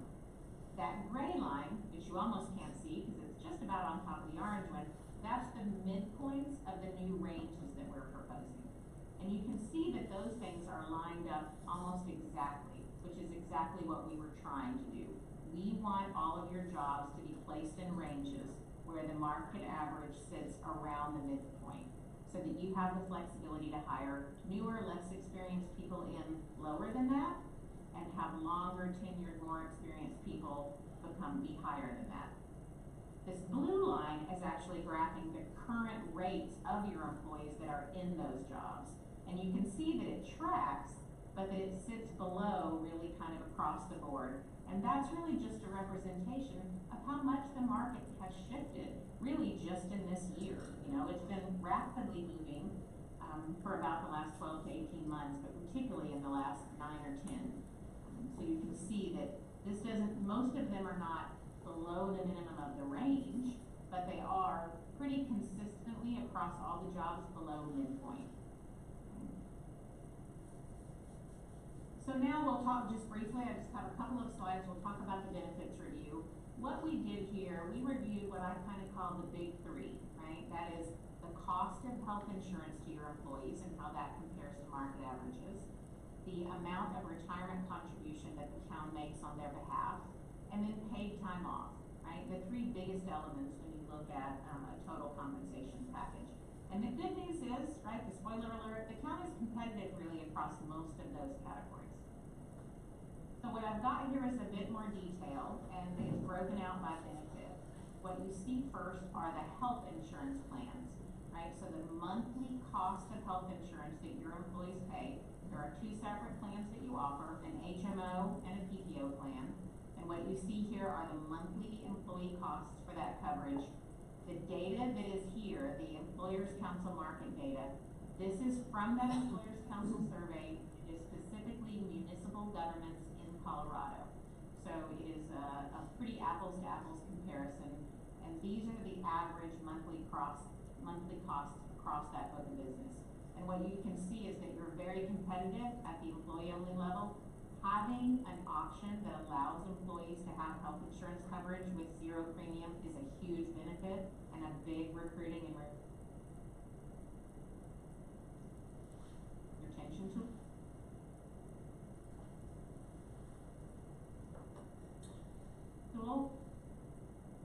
Certain that you recently, these monthly rates are a little bit higher kind of across all of those tiers than we see in the book of business. So our recommendation is really to try to bring down some of those costs of dependent coverage. And sometimes one of the easier ways to do that is by simply not passing along the cost increases that the town receives at renewal for some of these health insurance plans, particularly at the dependent coverage level, for a few years until you're a little bit more in line with market, right? They're not dramatically out of line, but at family coverage, it's not an insignificant difference. When you look at retirement plan contributions, we break it out between, again, general government and police, only because we know that there tends to be a separate type of retirement contribution that is made for law enforcement, right? So at the general government level, the surveys say, depending on the type of plan, the employer's contributions range from 4 to 6%. The town is sitting at 5, so you're right there in the middle. On the police retirement side, now Employers Council unfortunately does not report a separate number of employer contribution to retirement for police. They kind of lump it in with everything else. We did a custom survey about a year ago now that had 29 different law enforcement organizations in and around the Denver, Boulder, and northern Colorado area. And we specifically asked about retirement contributions. From that survey, the average was around 10%. So that's the number that we're reflecting here. The town sits at 9, so it's close. It's slightly low, but nothing that I think is alarming or is going to be a big recruiting or retention issue. On holidays, you can see you are perfectly aligned with what the survey at 11 recognized holidays. And then again, down here on vacation and sick, you have a combined plan that combines those hours. So when you look at that across each of the increments, the town is also very competitive there. So a really good competitive benefits package with really the only opportunity being that cost of family coverage on the health plan side. And then really from a conclusion, obviously it's presenting the results this evening to each of you. We will, once it's been finalized, come back and present the results to all of the employees. We came out at the beginning of the project and met in person with each of the employees to say, here's what we're taking on, here's the scope of the project, here's what we're looking at, so that people knew, you know, how seriously the town takes this, and then we'll come back and share the results with them. And then obviously the goal from the town's perspective would be to implement the new structures and the pay increases in 2023. That is the presentation I have this evening, so hopefully there are some questions that I can answer. Questions, comments for Laura? My question's probably more for Helen. Was our last compensation study in 2020? No, we did one in 2021. 21, okay. All right, thank you. And as she indicated, there was a large movement in 21, Oh, yeah. and then 2022 came, and there was also a large movement from that. You know, each is a new plateau, so. Thank you, Laura, very much for your time. We appreciate it, being thorough, and Absolutely. it's hard to, you know, talk about things to people that don't have a clue what, you know, all the background that the employees have to go through. So it's really important to, you know, try to, you know, tell us how you came about the end result. So it's, you know, it's hard to comprehend what's happening. It has been that for a couple of years. So thank you very much for your time, and I'm going to turn it over to Elaine to move us through. Hello, Thank you. Mayor Whitlow and trustees, and welcome Trustee Trans. I haven't been in front of you yet. So my name's Elaine Alberding. I'm with Precision Employment. I do your HR consulting here. So we're going to talk about the implementation strategy. So everything that Lori just walked us through is how she got the numbers, her methodology behind those numbers. And what I want to talk to you about is how are we going to apply those here at the town of Mead. So collectively, this has been Mary, Helen, all of us looking at what do these numbers look like, what are our salaries currently at, and what do we need to do in order to stay competitive. So the new structure is going to show that there's an increase in all levels in all salary bands. With that, the salary data is compiled from all the local communities like she talked about, but we can't just consider the communities that are the same size as Mead or the same similar location. We have to actually consider the ones that are going to hire the people away. So we've got our Firestone, our Frederick, Windsor, any of the places that are surrounding us are the ones that are actually going to hire your employees away. So we have to look at that salary data when we're looking at these numbers and making recommendations. So the town functions with a small staff, and Lori did touch on this, but one of the things I really want you to know is that you have staff here that is wearing a lot of different hats. So they're popping in and they're doing something that's engineering and then public works and everything else. So with wearing a lot of different hats, we need to be assessing that when we're paying them. They could go, a perfect example is our CSO. Person left because they wanted to do one aspect of the position, which I believe was animal control. And so that's a piece where we had our CSO wearing multiple hats and wanted to do one particular position. So that is an area of turnover we have to look for too, is what are we asking those employees to do, and are we compensating them fairly for the work that we're asking? So the performance reviews is something I just want to point out as HR and make sure those are done annually. They're conducted and merit increases are supported by what those reviews look like. We're going to be talking about two different types of implementation. We'll be talking about a market assessment, and that's the methodology report that Lori went over, and then I'll touch base on what we're going to do later for performance as well, because we do want to touch with the employees that are doing well. We want to honor their performance, and we want to give them an increase for that as well. So the pay philosophy at the town is very simple. It's to stay competitive with salaries by rewarding and retaining our good employees and using the citizens' money responsibly. Simple as that. We want to make sure that the money is used well. We want to make sure that we're retaining them and that we're not overcompensating so that we're not now the leaders in the pack. We don't need to be that. We want to be somewhere in the middle where we're retaining our good people and still able to bring on qualified ones. So doing that, we want to reward longevity in the position. So this is one area of our implementation strategy that we're crediting the years of service, not just to the town, but also in that specific position. Mary's a perfect example. She started out here 8 years ago as our admin clerk. She should be evaluated not only for her years as the town clerk and treasurer and everything else she's done to lead up to that, but also her years for being at the town. So we wanted to look at all of it as a whole. So we also want to assess individual performance. So we do evaluate that when we look at the market value. We'll also be talking merit. And then if a position is responsible for the delivery or management of a program, then we're also gonna be considering that when we're looking at what we're paying them. So if they're in charge of a program, we're gonna be compensating more. The implementation strategy is to compare the town salaries to any other salary grade. So we look at what she was recommending, Lori was recommending, and we compare it to our current salary grades.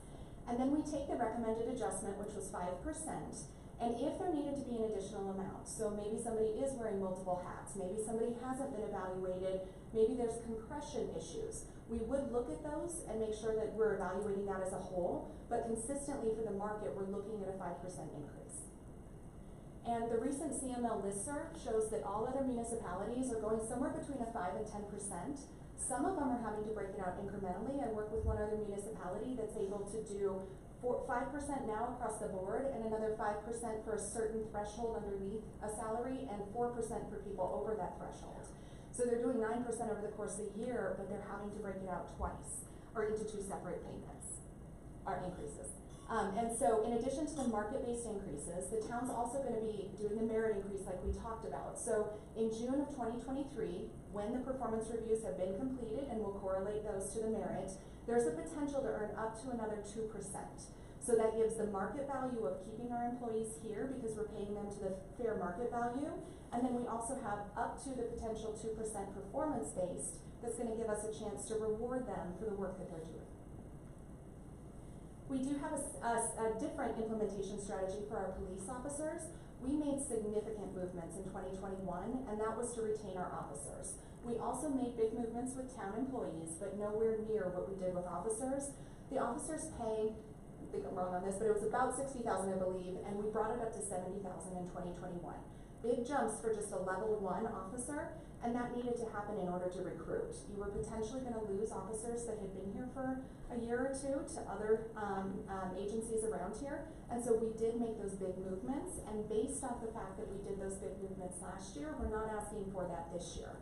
For the police officers, we're actually asking for a 2.44%, and that is to stay current. So our $70,000 incoming for a level 1 is gonna go to $71,698, and that number is actually gonna stay consistent to being able to recruit and also being able to retain our current employees so other agencies can't hire them away.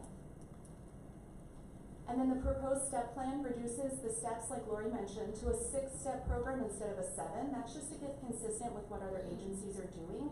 It also gives more of a chance for people to climb faster and less of criteria that needs to be met in order to get to that top step. And it's just really from a recruiting position, we need it to be comparable.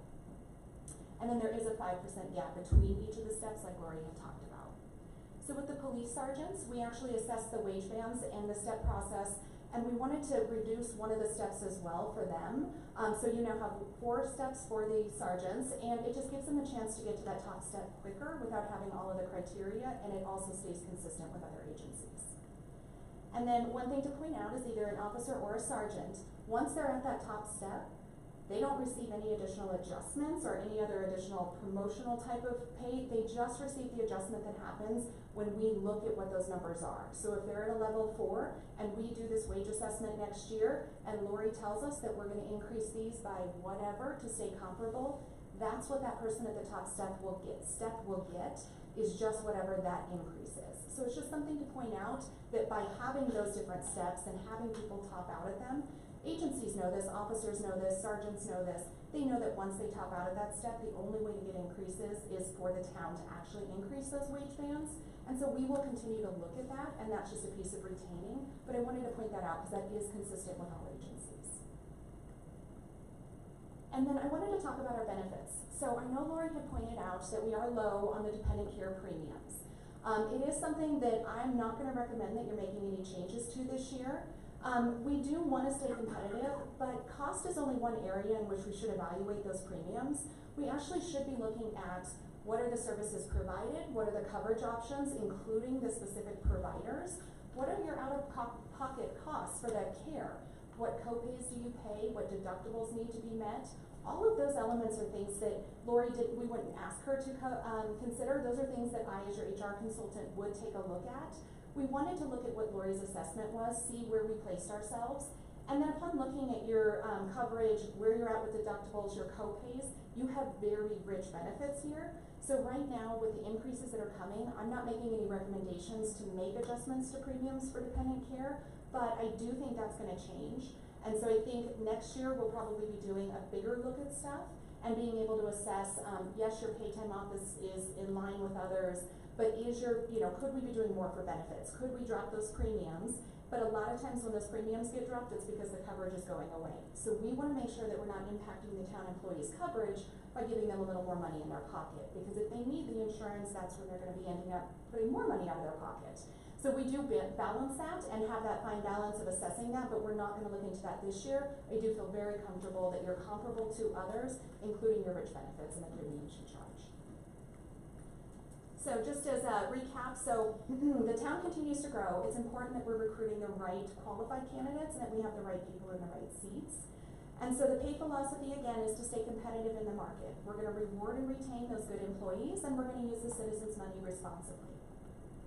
And the town's competitive approach for pay adjustment, it keeps those salaries in line with other agencies, and it allows you to monitor the overall fiscal impact to the town. And the salary increases, Lori and I had a little bit of different numbers. She's at 272, and the reason is we did look at the sergeants. We had a meeting this morning, and we assessed that we didn't have them in the right place. And so my 268 actually went to 272 so that we could assess that, get it finalized, and I didn't get a chance to fix mine. So we are at 272, and it's a difference of 3.5 million to 3.8 million, and I think that's the more important number to look at. That's an 8%. And so when you're looking at an 8% salary increase, I mean, that is pretty much comparable to what you're gonna find anywhere else. And it is in line with what we're gonna need in order to retain those employees. And then the town is gonna continue to assess its compensation strategy and stay competitive in the market. So we'll be looking at this again next year. So over that whole pay philosophy, I wanna turn it over and get discussion from you. What I'm looking for towards the end of this is, kind of a yay or a nay. What are we thinking of? I wanna hear your comments on it. If we are feeling comfortable with it, ultimately we would then bring it probably to consent agenda next time. But what we wanna look at is, what are you feeling with this, with what Lori presented, and also with what I'm recommending for an implementation? I'll open it up for discussion. Permit?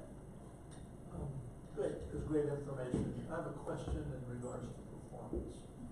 I think you mentioned, and don't quote me if I'm right, 5% if you're a good performer, 2%.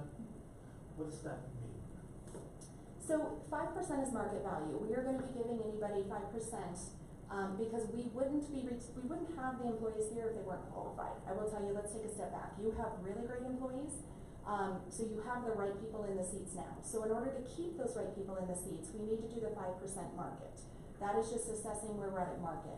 Then in June of this next year, we're gonna look at the potential for 2%, that if they received meeting or exceeding expectations on their performance reviews, they would be eligible, and it's a sliding scale. So if somebody's only meeting expectations, but we've given them good goals and expectations and we feel they meet them, a supervisor may only recommend a 1% on them, but we still want to encourage them by giving them something. And then another person who, another employee who's stellar, we're gonna definitely do that 2%, but it is capped out at 2% so that we also monitor what the taxpayers are putting in here. I'm okay with that part of it. Okay. If I have a poor performer, why would I give them anything? You won't, and we won't. Okay. And so with a poor performer, how we would handle that on a performance review is corrective action. We would give them, they would be below expectations. How the reviews read is that we have rating scales and we mark them, and if they're below expectations, then they're gonna get a 0% merit increase. So the net of what you're telling me, and I'm just gonna summarize it, if you are a, what I call meets expectations performer, you get 5%. If you meet.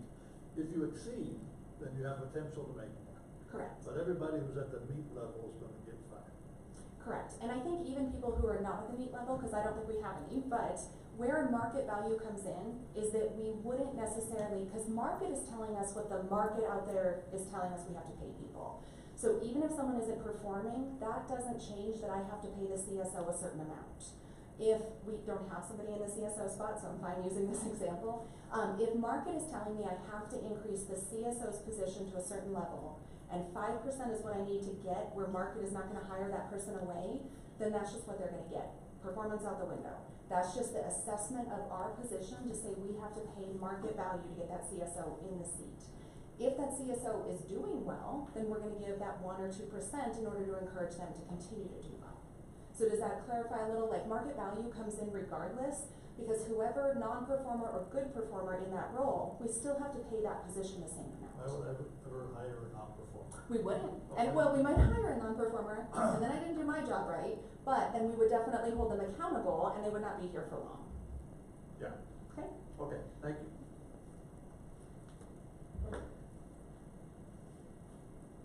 That was a lot. And I feel like I got it this time, but only because I sat through this now 3 times, so. I don't know, no, this is my third, so I don't know how you all are doing, because it takes, wow, that was a lot. 8%. This market is insane. I mean, I'm pretty sure I uttered these exact words last year, and I think it was worse last year, so, because it was way more shocking.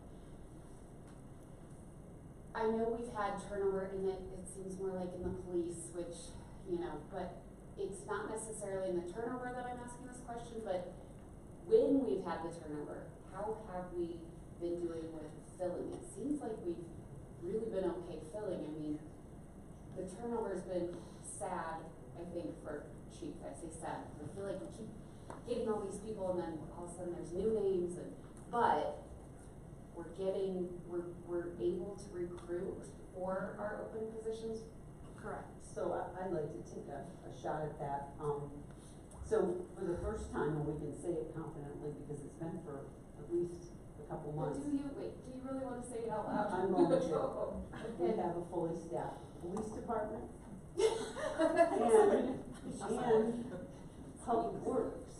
So if I got some information from CML, and this is just the truth.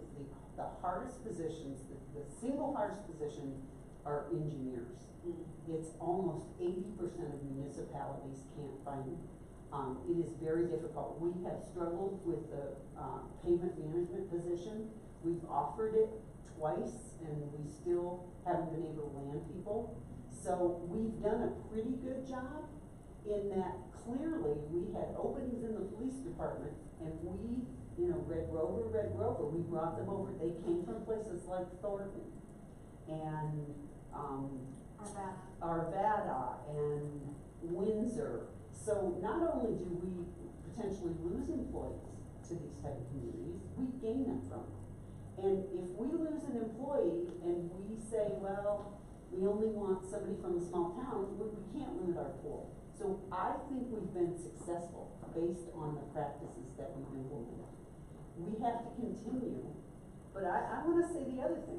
We hold the employees accountable, and we have had performance issues, and we have had to deal with it, and we've had employees leave.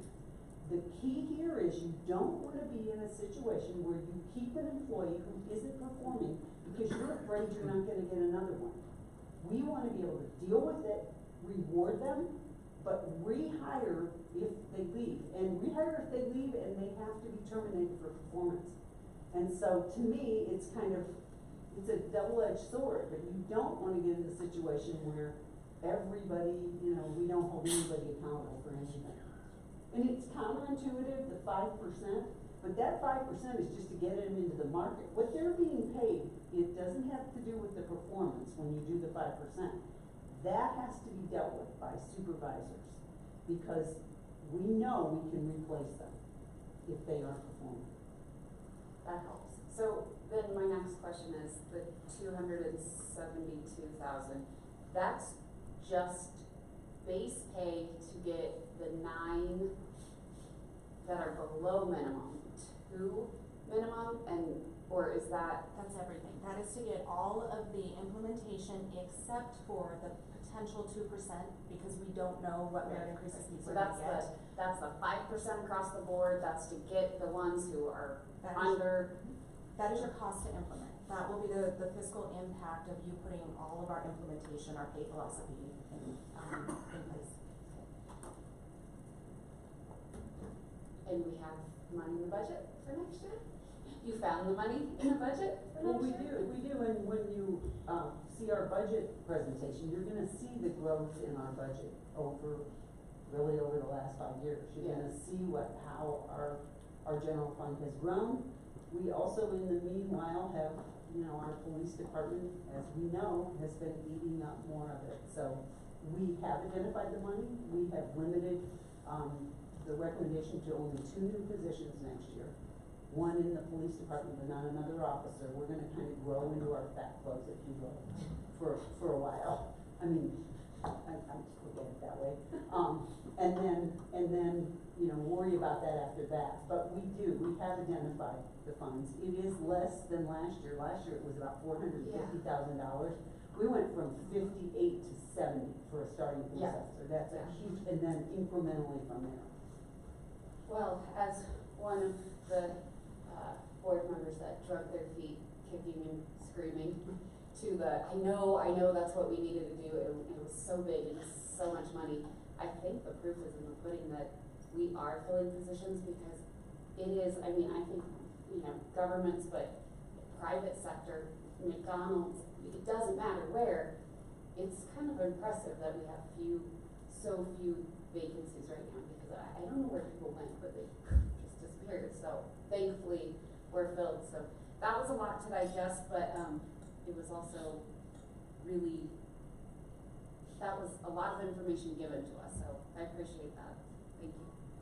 And just to speak to that, so you said there are a lot of positions that, when we need to fill a position, you guys aren't having a hard time filling those because you're bringing forth the salaries that we need to pay. I work with other municipalities and they're running into the problems you had 2 and 3 years ago because they can't move their goalpost as much as you did.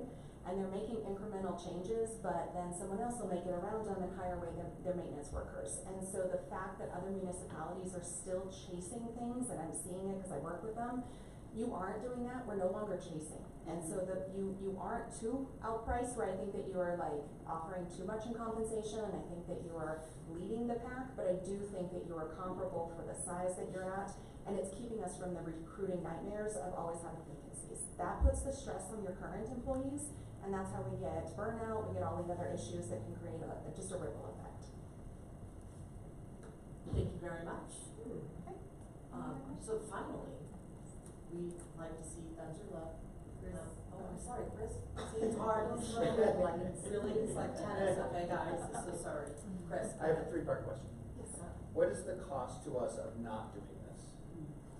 What are other municipalities doing to retain their employees? And do you know what the average length of service of our employees is? Okay, good questions. I don't know, so the average length of service, what I can tell you is that approximately 50% of your employees have been here 2 years or less. And so when half of your staff, part of it is because we have new employees, with new positions, in the sense that we created a new position, it wasn't just a vacancy. So that's some of the newness is the growth of the town. Others is the 2 to 3 year problems we were just talking about, and now we have people that have been in those positions for 2 years because we had a difficult time recruiting them. So we're at about 50% for that. As far as what was the first part of the question? I apologize. What's the cost to us of not doing this? There's not an actual cost I can probably throw out there because we don't know. Here's what I can tell you. If we don't do this, I know at least one senior construction inspector that has 2 job offers right now. He doesn't want to leave us, but I got him the other day and he said, yeah, I've gotten 2 job offers. And so he was just in line wanting to make sure we were doing this. And I said, yeah, actually it's coming up at the next board meeting. He was great, check the box, he's not taking those jobs, he just wanted to see. If we weren't doing this, he would be one that I think you would possibly lose because they're trying to recruit him, he's a top employee. He's a good example because that is a cost of his loss would be huge. For his position alone, it could be a 6-figure loss because of the revenue he generates and the knowledge around his job. It could be a 6-figure loss, but I don't know how to really look at that. Turnover-wise, I think he would not be the only one. Okay. And then what are other municipalities doing? So other municipalities are doing what their budget allows. I will tell you the one that is doing 10% with the 5 now and the 4 to 5 later. They are doing that because they haven't looked at anything for a very long time, and they are still way behind the bar by doing that. Even at 10%, they hadn't looked at their salaries for about a decade. I started working with them this year. This is what they can afford. This is not what's going to recruit their employees. They are down out of, so they have 18 positions. They have 12 people working them. And so they're down a third of their staff because they can't recruit. And they can only move it so much, even at 10%. Another municipality, same way, they're going with a 3% because their budget won't allow it. It's the most. They are really worried about losing employees. They're a little bit more of a niche because they have their very specific area up in the mountains. So things like that are going to keep people there, but they know that ultimately if they don't start going to the board and asking for these things 2-3 years down the road, they're going to be exactly with half the staff, all of that. So it's really hard, you know, across the board. I think what they said with CML was 5 to 10%, and that is pretty standard. I would actually say more than likely most people are trending towards 10%. If you want the numbers in Boulder, 14.2%. Boulder. Yeah. People's Republic. So, any questions? Any other questions? No, that was it, thank you. Anything else? Okay, and you needed a thumbs up or a thumbs down? Yeah, just if there's, you know, if we kind of get that thumbs up, we're gonna move it towards consent agenda. If there's directional things you want us to take it, different implementation, we'd like to hear that as well. Just because we do want to move forward with it, we'd like to have, we're having kind of the next meeting, we'll have an employment stuff, we're going to talk about handbook, all of those, and we'd like to have it on consent agenda so that we can be able to just progress things forward. Okay.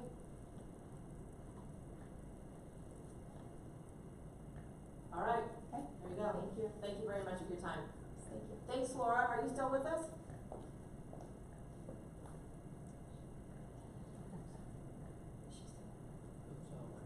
Okay, tell her thank you. Thank you for her time. Thank you. All right.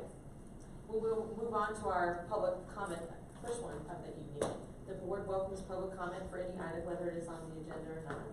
The board will listen to your comments and take them into consideration. If you desire conversation, please email the board or town manager or attend a monthly coffee with the mayor.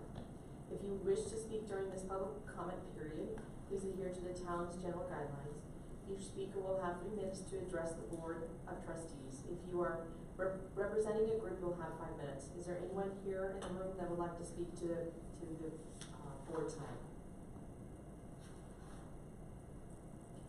Is there anybody with us virtually that would like to speak to the board?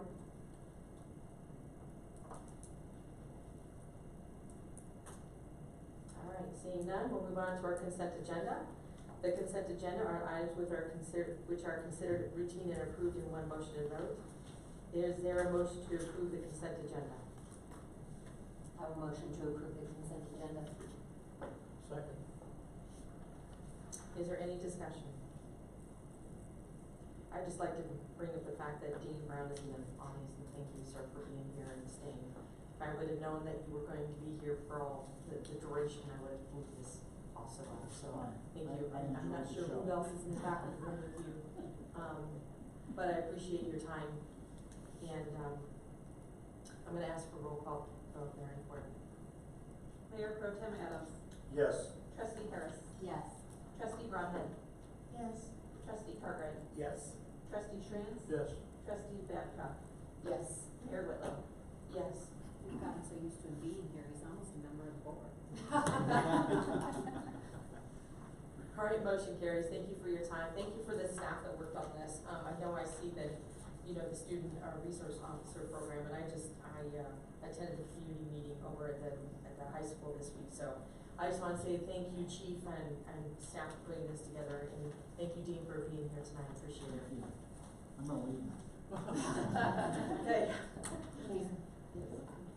Sure. Sure. Can I ask for a second public comment, please? I'll ask for any second, and it's going twice, or once going twice, the second public comment of the evening. Sir, would you like to say anything? Okay. Jean, I see you on virtually with us. Is there anything you want to mention, anything during the second public comment tonight? If not, that's fine.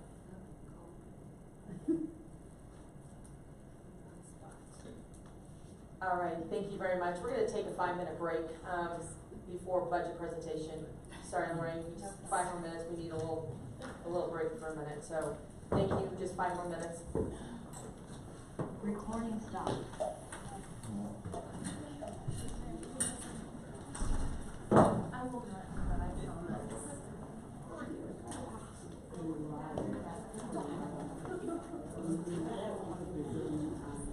Yeah, oh yeah, I'll look into it for sure. Yeah. That's what I did last year. I'll always just. No.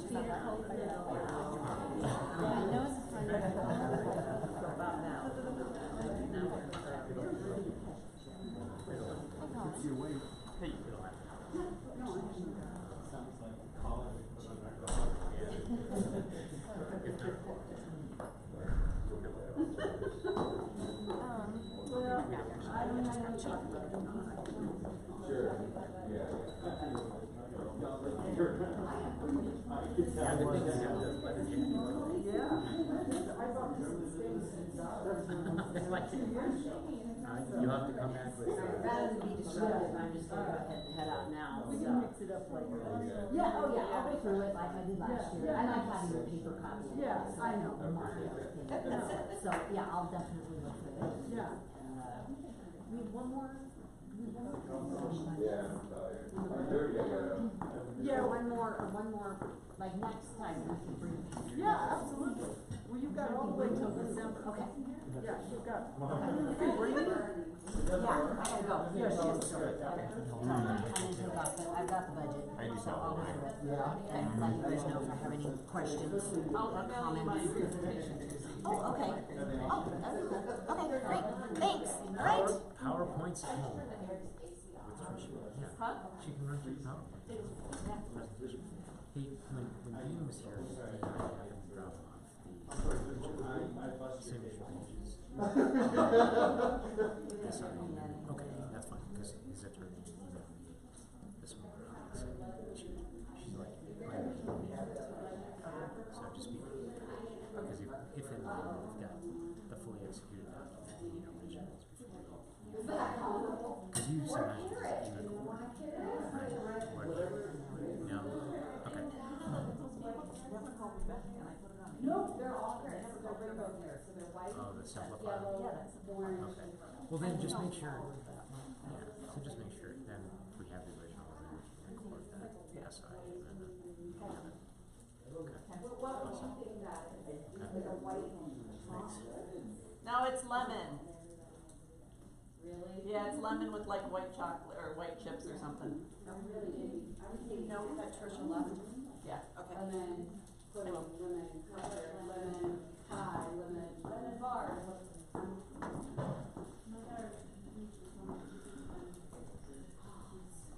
Yeah, so, these are, find a really big one. These are just completely overgrown, and that's why I call them stewed carrots. I didn't harvest. So the other thing that I wanted to mention is That might still be in there. They are, so I mentioned, I don't know. I've also got happy gloves in the car too.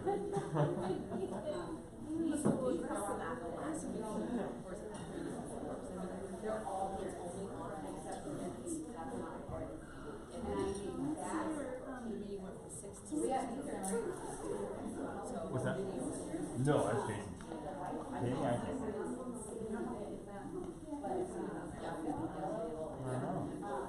Oh, it goes this way. Okay.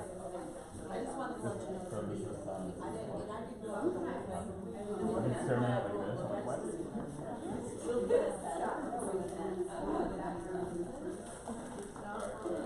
But it is. If you ever want to see the Zoom videos, we almost always have those, but I'm not going to go over because they show them.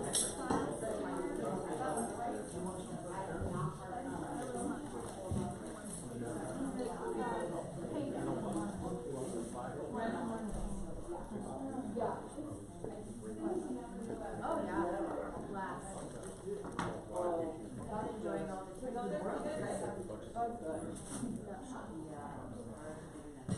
Yeah, it's, No, I don't have I mine. brought back Are there any? one or two of them, and I think that, yeah, we're doing carrots now instead of cake. I'm not sure I like this bread, but. Make sure you get them, you get Carrot cake. Carrot cake is I mean, fantastic. I feel like because it's not connected by probably not the choice, even though it is Really? Why do we have? Do you not? I'm a big cake person to begin with, so carrot cake. Yeah, exactly. You know, the thing I like about carrot cake is it's not so sweet. Oh, okay. At least the ones that I've had, like, not too sweet. Yeah. And just with the dishes and like, I think that's it all. And, I and don't then, think yeah, I've then had we it. were too, so. Really? Like, The frosting is the best. Okay. Cream cheese frosting. over and over again, over the four sessions to do it back. Well, Really comprehensive. I'm gonna take some That's of a those. lot I'll to make the carrot cake. swallow, It and turns I out think well. especially because I love If I remember, I'll bring it. I'll try it, right. Not to get a cake, it's frosting. Oh, really?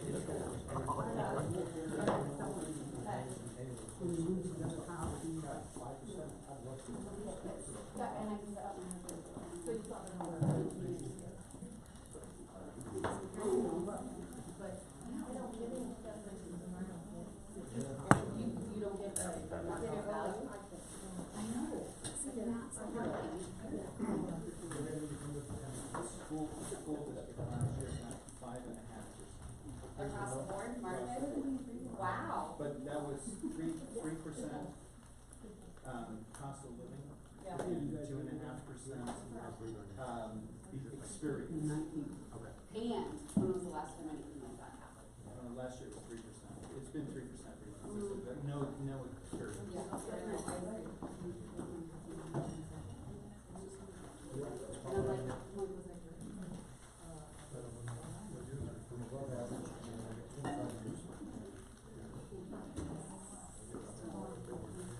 So yes, it is high.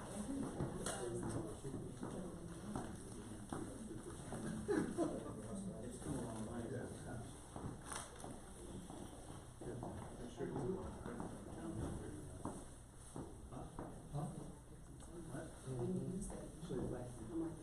Say thank you. It's a compliment. It was a compliment.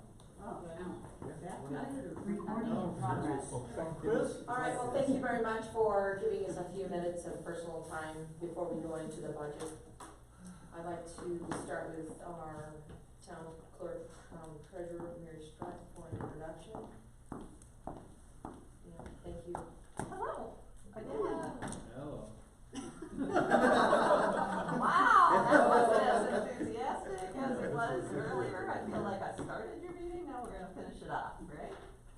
With a bang. All right, so 2023 budget. Here's your budget schedule, a little bit longer than what I presented earlier for the MIRA.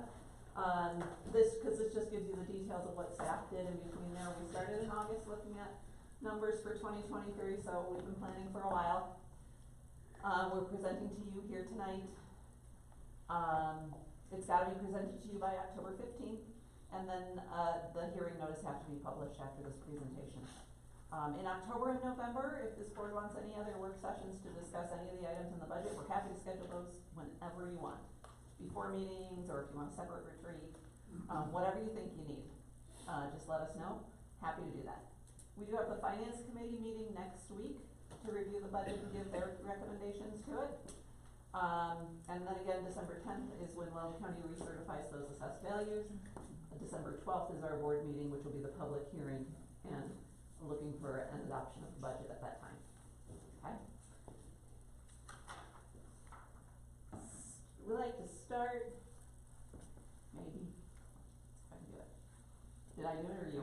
You did it. Ooh, alright. Start with our 2022 accomplishments. Look, I'm gonna say it too. Fully staffed police department, woohoo. Okay. Improvements at Mead Park at Highland Lake. That's really, if you could see it but bigger, that's a really cool picture of that pier. Looks nice. The new public works facility, that sign is lit up at night. If you haven't seen it, that looks pretty cool too. Yes. Can you see it from your house? On the building? Yeah. Well, looks cool. Sign on the building is lit up at night. Looks nice. Okay.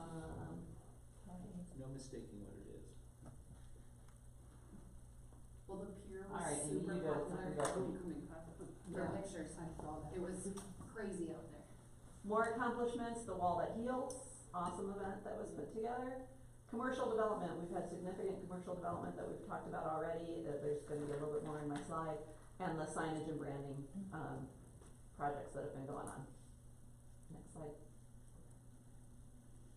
Okay, so priorities, we always try to come back to these: responsible growth, reliable infrastructure, public safety, fiscal stability, and connected community. So under responsible growth, what do we think we did in 2022? Commercial development was one, right? That gives us, that was all part of the responsible growth. The planning department has been working really hard with these developments. Agfinity, Quick Trip, Iglesia de Jesucristo, Access 25, Elevation 25, Seekage and Line in 66, there's projects going on there too. Lot going on in the commercial world. I guess I missed, Gopher RV Park. Oh, yeah. I know they've, paid some impact fees last week, saw a check come in from them. So that's nice. I think they'll be getting their building permits in 2023 though. Residential growth has been slowing. We did predict, with the 2022 budget, we forecast for, about 200 houses after about 350 last year, and they didn't come in that much, right? We're gonna be down to about 125, 130 this year. For 2023, we're looking forward to continued commercial and residential development. Commercial will probably be strong, residential maybe a little slower. We're looking at doing a trails master plan. That's the first step that community development wants to do as part of the relook at the comprehensive plan in 2024 or 5. So just so you know, that's coming too. That 1601 process with I-25 and County Road 38 interchange, staff will be working with that to see if we can get an interchange there. Under reliable infrastructure, 2022, that street improvement fund sales tax, that has been fantastic. We've been collecting that and getting it into the street improvement fund. Public works facility, that's been really huge, building that facility out there, and it again looks great, especially at night. 242 Main, that's that parking lot, right? Oh, like I put the address up there. That's that future parking lot. So that was a strategic acquisition for the town and a good thing to do. The Ratterink Sewer Lift Station, that's why Dean was here earlier, right? Working on that lift station. So that's fantastic that that's moving forward. 2023, we hope to see some work on that 3rd and Welker intersection. That'll be fantastic to get that moving. The design of the Highway 66 and Weld County Road 7 underpass. Some infrastructure in downtown as far as work on storm drainage, alleys, streets, and just moving forward on that pavement management plan. Now that we've got the street improvement fund in place, let's move forward with the plan and get it going. Thanks. Public safety, again, say it one more time, fully staffed police department. Okay. They've had some CAD, RMS, and evidence upgrades in 2022, and the boardroom and courtroom improvements, that's probably gonna spill into 2023. We're looking to get the bid information out and get those going. Into 2023, we're looking at some more community policing strategies now that we're fully staffed. Those safe routes to schools, we've gotten some grants there, looking at sidewalks and the trails down to the high school. And then a police facilities plan, that's part of the master plan that's going on right now. Next slide. Fiscal stability, 2022, again, that municipal facilities feasibility master plan, we'll consider that under there. And 2023, we're gonna hear what's gonna affect it, right? Some new board members is gonna affect what's going on. Emergency management training, we talked with Weld County Office of Emergency Management a couple weeks ago, right, when Denise was here, about scheduling some emergency management training. We're looking at putting together our 5-year capital improvements plan and updating that, and always new grant opportunities. Connected community is, the wayfinding signage project is done, finally, well, but it'll never be done because we always want to add more to it. Events have been fantastic this year. Recreation has been robust with a lot of offerings to the little kids and to the seniors. 2023, we're looking forward to that community center. We're looking for additional communication tools. We are looking to hire an events media specialist, so we did mention, I think Helen mentioned earlier, looking for possibly 2 positions in the 23 budget. a police admin, and an events media specialist. Next slide. So 2023, a couple more things in 2023 is we'd like to implement the salary study that you just heard about tonight. We're gonna see slowing residential growth, steady commercial.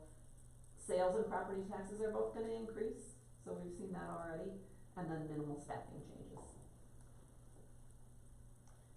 And looking into the future in our crystal ball, right, we'd like to support the existing businesses and look for new opportunities.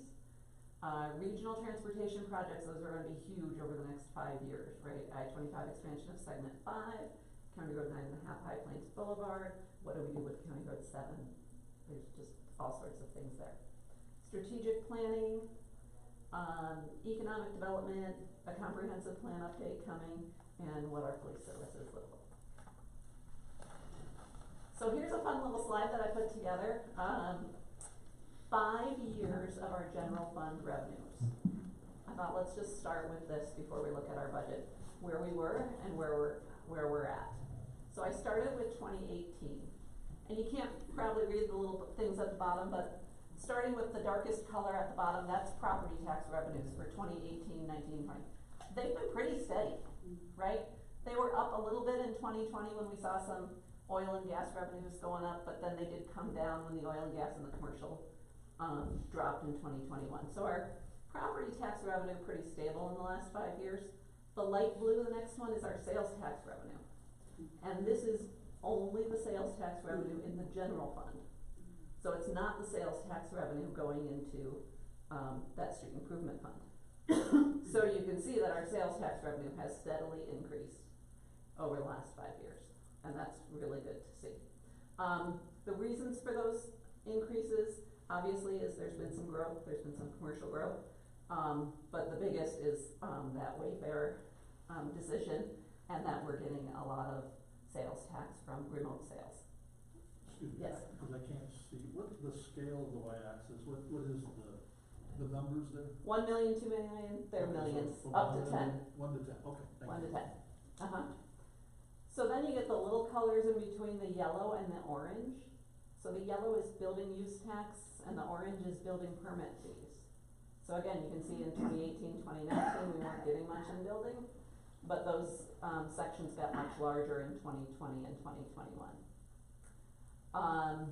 We also, and these are just numbers that I normally highlight on your financial statements, your monthly financial statements, that's why I put them in here. Franchise fees is green, those have been really steady. 200,000 is what we get in franchise fees and have for 5 years. Royalties is the gray. It was bigger in 2019. That's oil and gas royalties. We got about 330,000 in 2018.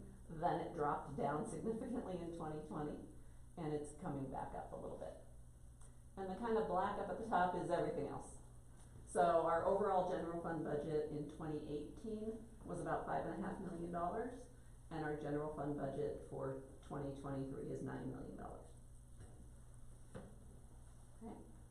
I also wanted to point out the impact fund revenues, because we've talked many times about having building pay its own way.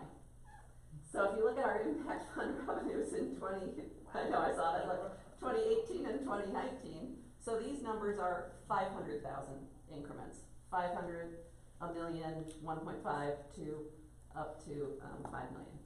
So in 2018 and 2019, we weren't even getting 500,000 in our impact funds. We had little growth going on, and we had very low impact fees. So in 2020, you'll see that's when we did a big increase in impact fees. So that made a huge impact. And then in 2021, we had a lot of residential housing. So that's our impact fees. I just thought that was interesting to show the revenues into those funds. So Lorraine, when she goes over our budget, she's gonna go over the revenues that are coming in and the expenditures that are going out. She's gonna go through some of those projects. I listed in big terms what the projects are. You'll see the costs for it in the budgets. You all have a copy of the budget, printed it out for you so you can write all over it, take it home, make questions in the corners, and feel free to come back and ask us questions anytime. And as we said, we'd be happy to schedule any additional meetings to talk about it. I mean, if you're good with what you see, we'll probably just bring it back to you in December. But certainly, we hope that you have some questions, or you have some special projects you want us to consider. Our revenues have been strong, so there are funds available to do what we need to do to serve the citizens of Mead. Okay, and so I think that was my last slide, right? Yep, so then I think we'll go back to Lorraine from Professional Management Systems to talk to you about the budget. Thanks, Mary. Thank you, Mary. Hello, Mayor and trustees. I will go through the budget for you tonight, and I want to start with the transmittal letter that's right there from your town manager, Helen. This budget does satisfy all the requirements in the state statutes regarding the presentation of a proposed budget each year by October 15th. So today is the day when you're receiving the proposed budget in order to comply with that requirement. And also required is to state what the property tax rate is, and it is staying constant. So when you see or hear any mention of property taxes going up or revenues, sales taxes going up, the rate is not going up, but the yield from that rate is going up. Property tax rates remain constant at 11.522 mils. The other bullets on this page could be useful to you if you get any questions from the public about what's in this year's budget. These are the main items. There is an increase in assessed valuation from Weld County, and you recall, as Mary mentioned, it had dropped a couple of years ago with the oil and gas curtailment, and it's started to bring its way back, pretty much to the levels that it had been at before. Sales taxes remain strong, and because of new retail stores and online sales. And the fees paid for community growth are helping to make sure that growth pays for itself, so you will see that throughout. The major projects are listed here. Salary increases are budgeted based on that would be sufficient in this budget to cover the implementation plan that Elaine highlighted for you tonight. And then there are the two new employees that are, two new positions that are recommended in this budget are the last bullet point there, an events media specialist and a police department administrative assistant. If you'll turn now to page 1, I'd like to spend a little time on this page, and then we can go more quickly through some of the details behind it.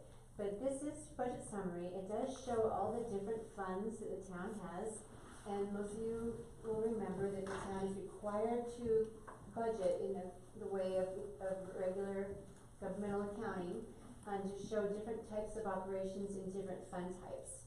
And you have a general fund, every government does, and you see your beginning fund balance there of 6.4 million is what we're estimating you'll have at the beginning of 2023 based on current 2022's estimates.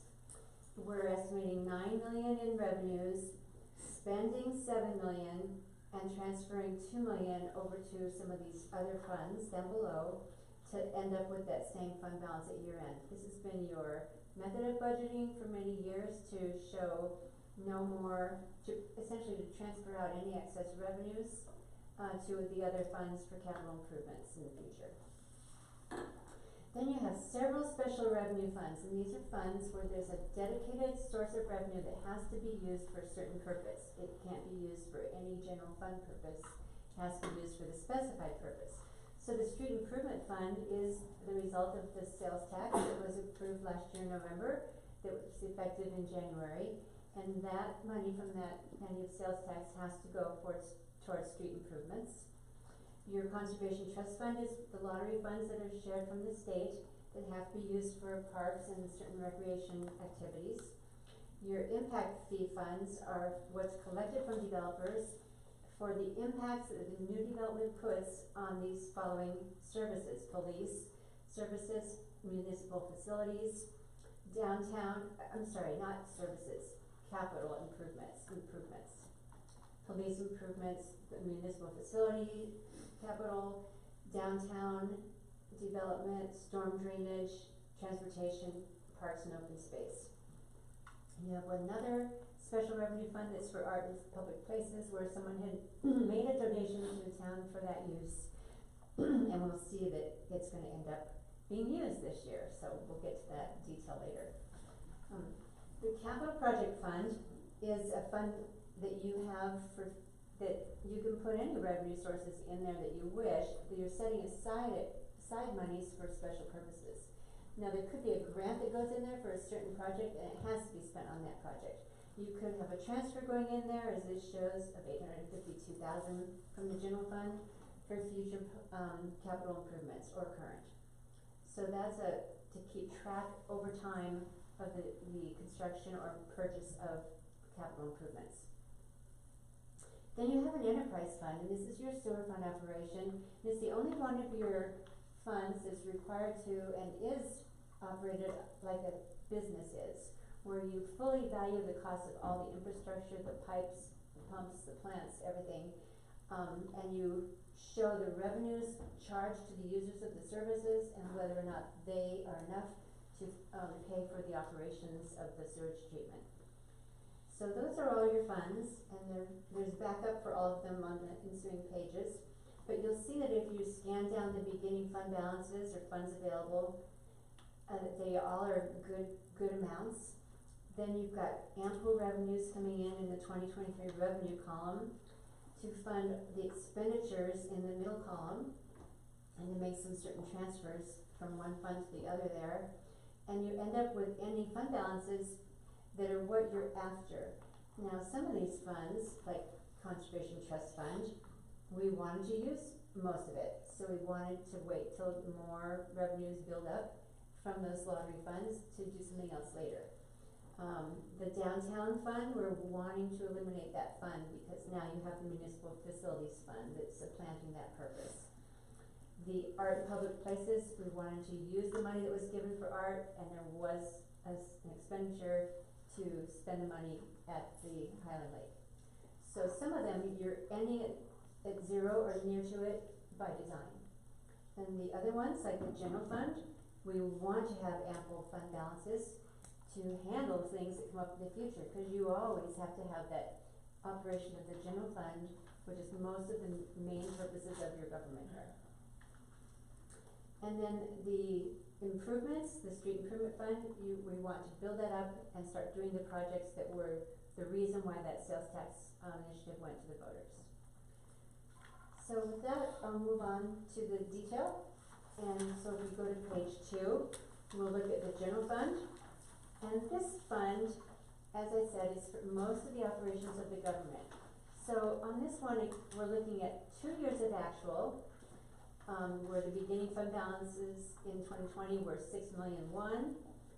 In 2021, they were $5,000,004. We budgeted that we thought it would be 6.7 in 2022. We now are estimating conservatively that it's going to be about 6.4, and that we would carry that into next year to start 2023 with 6.4. And then over on page 3, you see end with the same amount, because transferring out any extra revenues to capital improvement and the street improvement fund. But going through the revenues, I'm just going to touch on a few of them. The first line is the property tax, and you can see again that there was a dip because of the oil and gas industry in 2021, but then going across, we're getting back up to 1.59 in the 2023 forecast based on what the county told us the assessed values are and our mill rate. The sales tax line item, again, back in 2020 it was 2.8, and then it went to 3.2, and then it went to 3.8 we think this year, and we're budgeting very conservative 4% increase for next year, hoping that there might be even more that keeps coming in. And again, this is not including the part that's in the street fund. This is just the general fund's portion that they've always had, the 2-cent sales tax. So that continues to expand. With the new retail that you're bringing in, new houses with people buying things to furnish and to grow, you're seeing a lot of sales tax increase here. The next one I want to highlight is the big one. This ends with 4030. That's building use tax. This one and the next, the 692,000. That's about 6 rows down from that, come from the community development. So you get building use tax on a building permit. They pay essentially sales or use tax on the materials going into the structure. And then they also pay the building permit fees, which partly go to the inspections and then costs of that development. Those are the main revenues of this page 2. The rest are kind of similar to the past. As Mary mentioned, the building revenues are forecast to go down a little because residential has slowed, but there's still some of your biggest revenues there. Going over to the top of page 3 is a federal grant, American Rescue Plan. And that was the federal money that was given to the town in 2 tranches, they call it, each of $594,568. This was money that was sent from the federal government without you applying for a grant or anything, just they send it out all over the country. And this was your portion in each of 2 years. And initially, there were more restrictions on how it could be spent. Now your community center will qualify as one of the ways to use that money. So initially, if you look at the 2022 budget column, we had shown that we would keep all of that tranche in here in the general fund, at $594,000. But for the estimated actual, we're saying, no, we're just going to keep what we're using on the broadband this year and essentially move the rest of it to the municipal facilities fund that's going to be building the community center. When you get to the second section on page 3, that's where we finish the revenues and start the expenditures by department. So finishing the revenues, you see those totals there, 8 million, 8 million, 9 million, 9 million.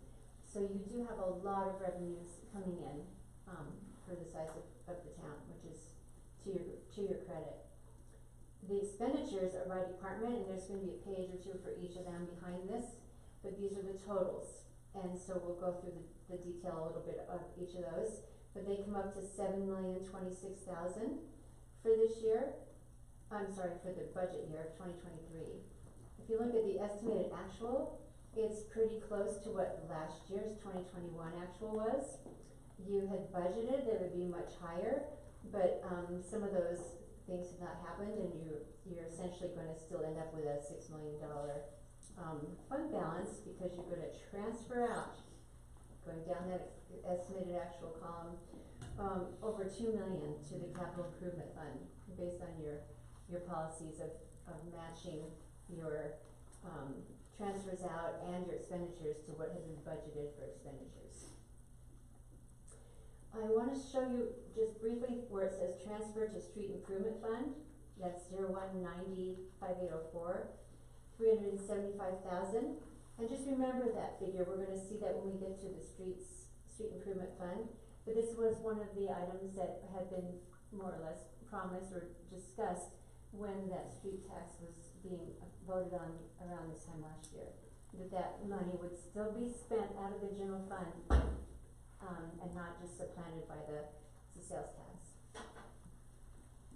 So with that, at the bottom of page 3, you're ending up with a healthy fund balance again of $6.4 million, which is roughly just a little less than 1 full year's expenditures.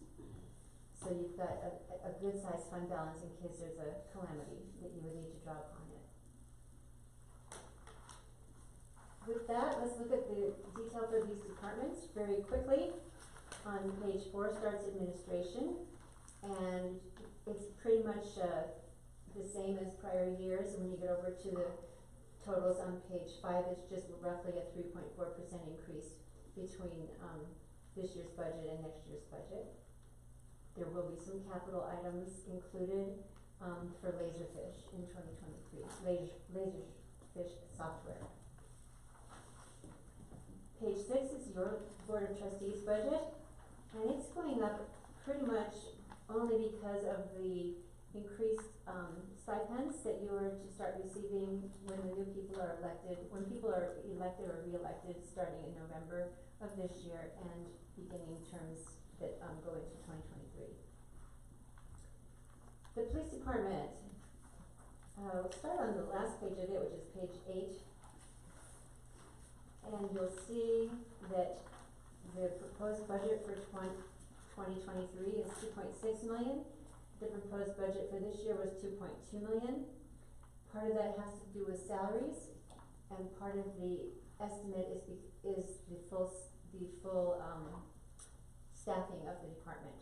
And you also actually approved an additional position, an overstaffing during 2023 that would still be in effect for next year, so there'd be 14.5 positions included in this number of sworn officers, plus 3 civilians instead of 2, with the addition of the administrative assistant that was mentioned earlier.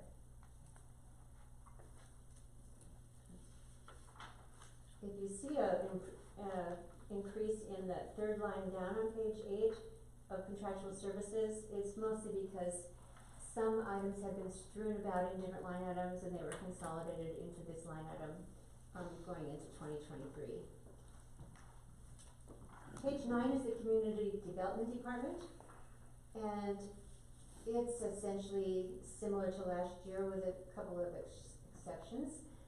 The building inspections line item, the 4th one from the bottom, is going down because that's completely dependent on the number of houses, etc., the residential, and we're not anticipating as many in 2023, so the corresponding building inspection cost is going down. The consulting fees line item, $125,000, that's new for 2023, would be to begin more or less a 2-year project to update the land use code. Page 10 and 11 is streets. So here you have a lot of changes. Beginning in this proposed budget, it's proposed that all the expenses associated with streets now be shown in the new streets fund that we talked about. It's funded by the sales tax and by the transfer from the general fund. So the 2023 column has zeros, and all of this is going to go to the street maintenance fund. The estimated actual for this year is slightly under what the budget was. Looking at page 12, the Parks Department, essentially slightly more than 2022, about maybe 14%. There's included a capital outlay for a compressor in this line item. Page 13 is just shown because we're showing all of 2020 actual columns, and it has some items there in 2020, but we've been including this with the streets department since then. Page 14, you will see some increasing costs, mostly because of the new public works facility. So there's line items here that are going up that used to be shared costs when housed in this building, that now will need to be budgeted for separately in this department. And that's essentially why that's going up. Municipal court is pretty much exactly the same as 2022. Page 16, community engagement. This one also is going up because of the addition of the full-time event and media specialist position, and also some consultant costs for community relations and information programs. So you've been having an expanded focus on this department and its activities, and you're seeing that go forward into 2023 with additional costs related to those programs. Page 17 is what we call non-departmental, because these are costs of the general fund that aren't because of a police or community engagement or public works or something. If you look at the 4th one down, that's the ARPA broadband. I mentioned that earlier. That's the American Rescue Plan monies. And if you put all those together that we've spent last year and this year, that's all of the tranches from 2021 and 2022 minus $1 million even that we're going to put into that facilities fund. So this shows the ARPA money coming in, and it shows the transfers to the street improvement fund that I mentioned and to the capital improvement program. So that's page 17, that's the end of the general fund. Those are the detail that went back to page 3 under all those expenditures by department that brought your ending fund balance still to the $6.48 million. Starting with page 18 is the street improvement fund. So as you remember, this just started in 2022. Your budget shows no beginning fund balance, and then sales tax estimates coming in, And then this year we are also proposing to put a couple of the revenues that used to go into the general fund that are related to streets. And as an aside, you might remember that ugly report that's at the end of the audit each year that I just say the state makes us put in there about street costs. This is why, because of the highway users tax. So we're thinking, let's just put that in this street fund and we can account for all the street costs right here together, along with motor vehicle registrations that are also in part of that report used for streets. But this is the sales tax that comes from general sales and from building use tax, that extra 1 cent. And those are the, again, proposed amounts, and they are based on a 4% increase estimated for 2023. All these expenditures here are brand new because we didn't have any salaries and wages going here, but remember on the streets department out of the general fund, we showed zeros for 2023. So now we've got all those salary and benefits line items, as well as your capital and things like safety equipment and tools and property and liability insurance related to the street program. So adding all these together on page 18 and then going over to page 19, you see a fair amount of money in here for this street improvement program. And that will be fleshed out with you probably with the street maintenance program, and you'll learn a lot more about this. But you see the total expenditures are budgeted for $4.1 million. You see the transfer from general fund coming in there for the $375,000, and ending with a fund balance of $696,000. And as you and Erica and staff develop that street plan, this will keep getting more and more detail as to what's going to happen year by year and what you're doing with all these, with the monies from the sales tax. And if you need any more money from the general fund or elsewhere to accomplish your mission.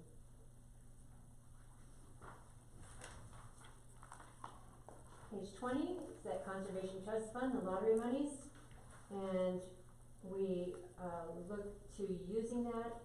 The 2023 budget includes capital outlay for the Margill playground, bringing this down to basically zero.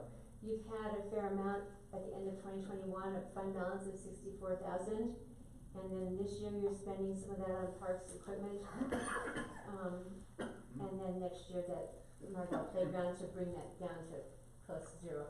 But you need to keep this fund. You're not going to get rid of it because you will always have to show the lottery revenues separately. The police facilities fund on page 21.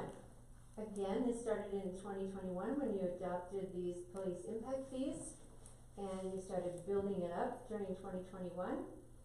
This year, there's estimated to be drawing it down again, and then next year to start building it up. And most of this is being used for it has to be facilities, and so it's mostly right now leased vehicles and buildings and improvements that will be made.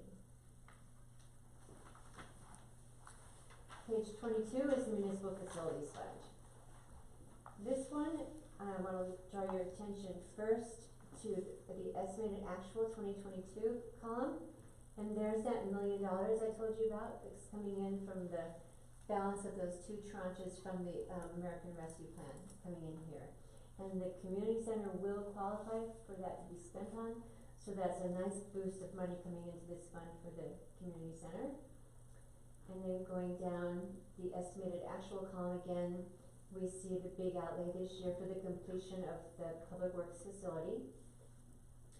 And then that leaves you with an ending fund balance at the end of this year of about $2.5 million. Next year, you'll still have more impact fees coming in, although down a little bit from 2021. And then you'll have your major project here be the community center.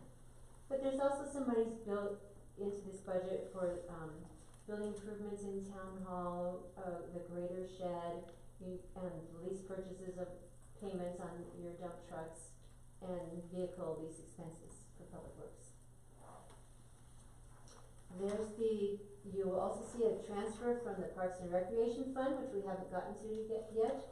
It's also an impact fee fund. and from the capital improvement fund, also both for the community center project.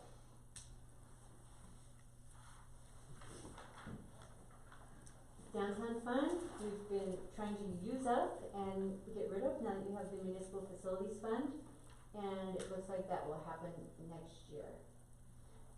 If you look at the wayfinding line item, 5,500, and you circle the 18,583 in 2021, and the 26,417 in 2022, that was the amount you approved for this fund to spend on the wayfinding project, 45,000, and it got spread over 2 years.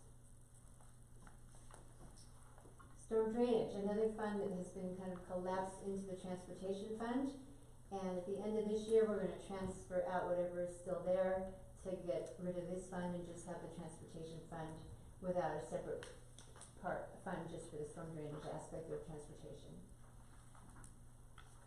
But here's transportation on page 26, and I wanna highlight a few things on the revenues, and then you'll see all these transportation projects down below. So, way to go. Your staff is excellent at getting grants. Really good. I mean, you have got many, many big dollar grants here in your revenues for these needed projects. Safe routes to school, the underpass, the Third and Welker, you got a federal grant for that, as well as money for a bridge. So you've got a good portion of revenues coming in here.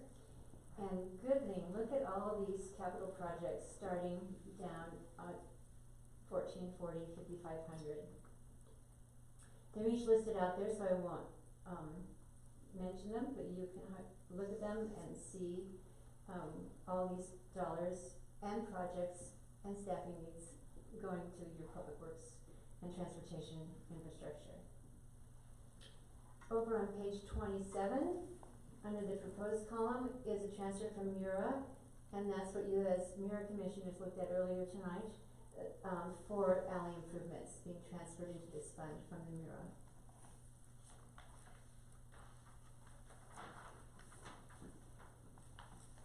Page 28 is the Parks and Open Space Fund.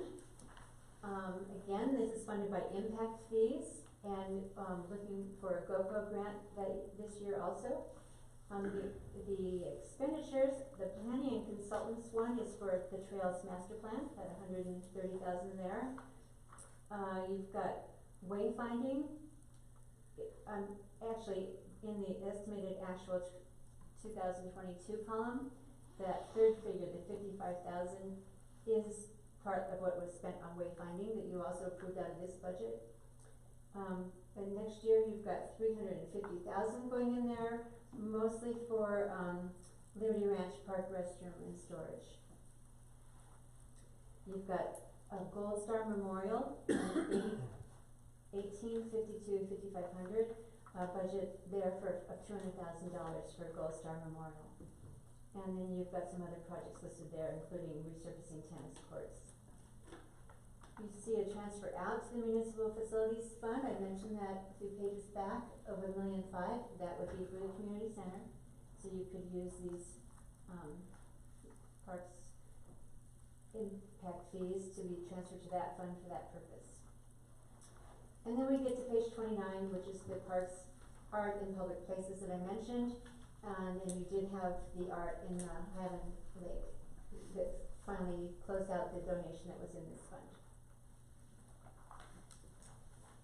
Page 30 is your capital improvement fund. We're done with those special revenue funds now that have to be used for certain designated purposes. And this is your capital improvement fund. And you've got interest income building up in here, and it's been generally supplied by transfers from other funds. And you see that again with a transfer of 2.8 million expected for the estimated actual this year, transfer in. And then next year another 1.6.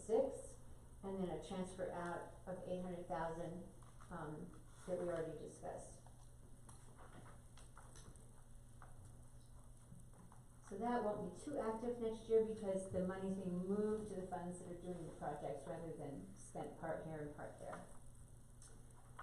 Sewer fund is your enterprise fund. And I wanna look at these revenues. Here we're looking at more than just money in, money out for 1 year. What can we do this year? What can we do that next year?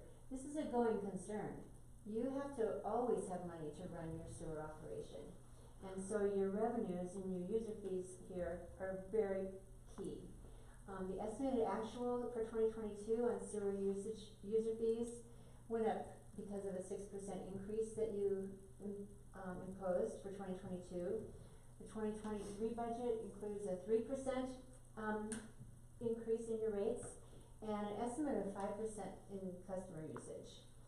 So those will be going up, but you always want to keep your eye on that as to whether the 982,000 or so is going to sufficiently fund your operations. You could get other sources here, and the first one there is sewer tap fees. But that's not supposed to be for operations. That's for future expansion or rebuilding of the plant and the lines. So those tap fees aren't for operations, they're for future capital. But nevertheless, you've got $1.5 million budgeted in revenues for next year, and then expenditures starting down on page 31 and continuing on to page 32 come to a total of, for next year, $858,000. So that's less than what those revenues at the top of the page before were. So you do have sufficient revenues to cover the next year's operating expenditures. But you also have some capital projects that are continuing, and those are listed there for you. So together, you're spending a little more, $1.5 million in expenses, and you've got revenues coming in of $982,000.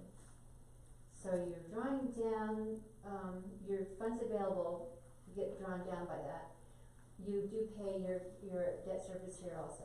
So you're still ending up with $1,798,000, which is a good amount, but I want you never to take those revenues for granted and leave them alone without looking at them. Keep looking at what those rates need to be. You've already done that for the foreseeable future, because 2024, I believe, has 2% increases already established as where you're going. So keep your eye on that as always. Let's see, there's in the repair and maintenance line item on page 32, that shows $160,500. It ends in 5215, the line item. And that has the usual repair and maintenance expenses in there, but also extra money for a manhole replacement program that'll be started next year. Tree replacement and also transfer switch replacement. So there's some extra items in there. The last page of the budget does show the approved positions by full-time equivalent, and it shows who the positions, the FTE, and which departments that they're in. And aside from the two that we already talked about, the police admin assistant and the special events coordinator, there's nothing new in those amounts from this year. Hope you have a chance to look through this, ask any questions you have either tonight or during the ensuing weeks, and we'll be happy to give you any more detail or to respond to those as you ask. Wow, thank you. Look left. Look left, perfect. There's a couple of questions. Reserve funds. We used to, do we still have reserve funds? I'm assuming that this $2 million transfer is in effect a reserve fund. Essentially, anything that's a fund balance is what you have in your reserves at the end of each year. So the capital improvement fund you could call a reserve for future capital, but the general fund has $6 million in reserve. You know, the various other funds, the last figure on each page, for general fund, the last figure on page 3, and for each of the other funds, the last figure in their tables shows you how much money they'll have in reserve at the end of the year. I guess my concern was, especially with the last one, with the sewer fund, in the event, and I know it would be rare, but in the event of a catastrophic failure of that whole system, not just normal maintenance, but something took it out, Right. do we have enough money to recreate that? Well, what you have, looking at page 33, is we would expect you to have almost a million each. Yeah. So, depending on the nature of the catastrophe, that could easily not be enough money. The idea is to have enough money that you can keep operating until you rebuild or get federal funds or FEMA or something like that to help you. But you're comfortable we have that? Pretty comfortable. Okay, well, I got it to you. Do you have any funding to fix our electronics? Excuse me, the reason I like that is it's much more than your operations. It's about double what you have in an annual operations cost. Okay. So if you had to suddenly do something stopgap and send things elsewhere and pay them for it, you know, you could. So we have to rob Peter to pay Paul kinds of things. Yeah, it'd be hard. Shifting money around. It's hard if you had a catastrophic failure, the cost could be astronomical. Yeah, that could. That's not deep. No, that's not, but, yeah, do we have any funding to fix the electronics? I don't understand why we have so much trouble with changing pages on our presentations. Is it? We can't use the sewer fund for that. We're gonna fix that. That's where it could end up. I just wanna say one thing in addition to what she's saying, besides her expert opinion that we have the right reserves. We did another study this year with Raftellus that was funded by Postal Group, where they looked at all of this again, and they look at your reserve level, they look at your rate structure, they recommended we stay the course. So, we are following industry standards. You don't wanna overcharge ratepayers to build up a capital fund for a catastrophe. You keep them enough in there. Right, but you need to be able to recover if something happens. Yes, absolutely. Okay. The other questions I had were in regards to some of the specific funds, parks and open space. I know that we have a lot of things in there for parks, and all that makes sense. What do we do in the form of open space? What do we fund in open space? Unless I have a total different definition of what open space is.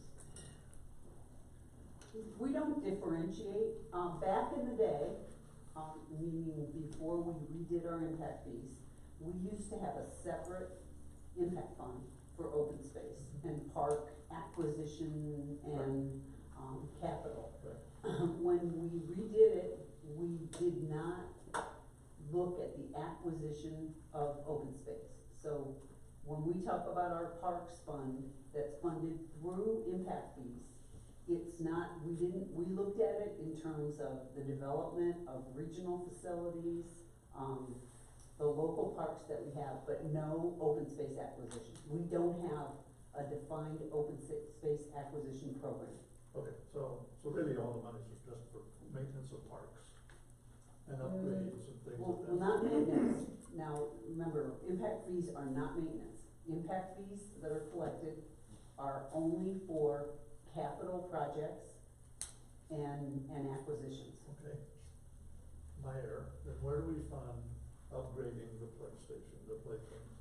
Well, that's a capital expense, cause we're replacing equipment.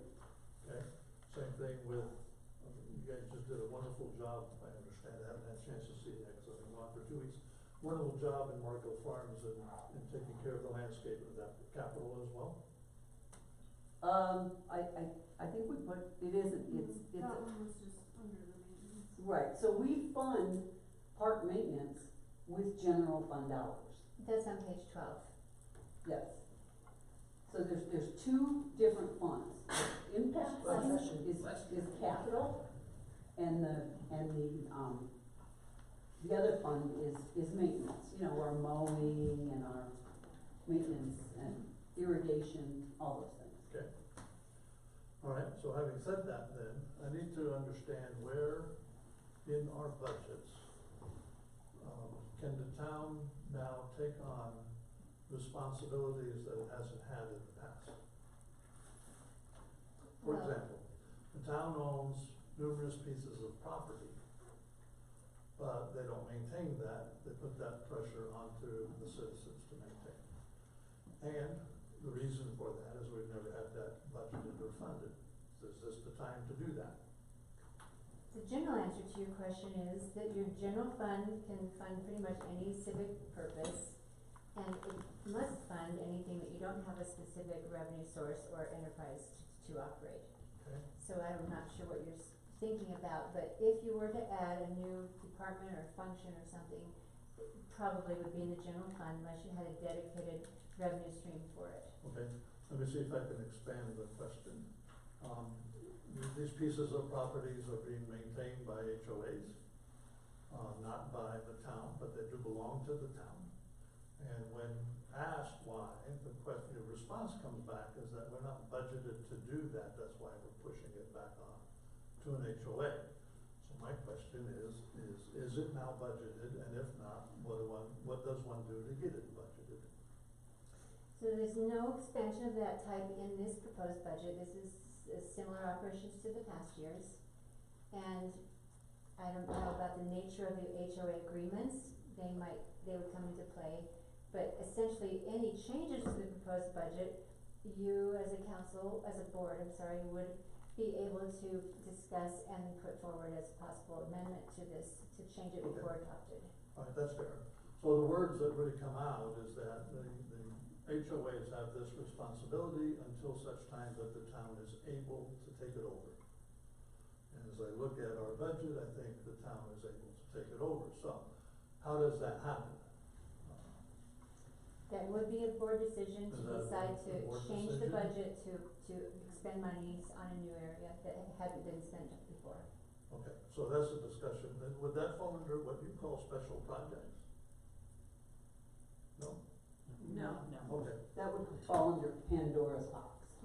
Yeah. Well, we need to open that box and see what's in there. And you can go, we'll carve out time for that, but if the category is taking over funding of anything that the town owns, but someone else maintains, that would fall into every sidewalk in the town. So sidewalks fall in the right of way, they are owned by the town, but they're the responsibility of the homeowner. Yeah, responsibility of the homeowner, but not a financial responsibility. Oh, yeah, they're Oh, yeah, financial they are. responsibility. You So have to So that pay breaks? if your sidewalk is cracked, we can come to you and say, you need to replace that sidewalk. So there, it's a big amount of money, but it's totally, if the board wants to take on Metro District and, I don't think it's that expansive. Metro districts are already funded entities, HOAs are not funded entities. Okay, so we are, in effect, imposing a tax on those HOAs, because we're imposing a cost that is imposed on a select group of citizens for the benefit of the town. That, in my book, is a tax. And we don't have the right to do that. Now, we do have something that says I think we had this argument before, this debate, that said the plat said that we can do that until the town is able to take it over. And I understand that language 25 years ago. Respectfully, Herman, can you have this conversation with Helen and not involve all of us? Because we've actually had this conversation multiple times up here in the public court. I think you need to ask the question so you understand it, because we've all said what we think as voting board members to that exact issue. What did you say? That we don't support it at all, because this is a Pandora's box. Because every sidewalk, there's so many things that the town owns, but others have to take care of. And this has been discussed now multiple times. So I would ask that you would sit down and have a meeting with either Helen or Erica, or Helen and Erica, or Marcus if you need it to fully understand what you don't understand about it. Because what I think we've all heard is the same thing over and over. You need to understand for yourself, but we have decided that this is not something that even makes sense to take on, and it is standard practice for towns to do. Okay. I will do that. Thank you. Thank you. I'm done. Very simple question. We transfer money out to all different funds. Why don't we transfer anything to the police? To the police Mhm. fund? Yeah. Essentially, because there's already money budgeted in the general fund for their operations. Okay. And at this point, there's no project scheduled for the police that we need to transfer money in for, but that could happen at any future time. Money could be transferred into this police. Okay. Fund. It's just a, thank you. Any other questions? As usual, thank you. Welcome. You make Thanks this for your so attention. easy, you make this so easy for us to understand, so thank you very much, and thank you to staff. Helen, the leadership that your department heads have created a wonderful step into the following year, so,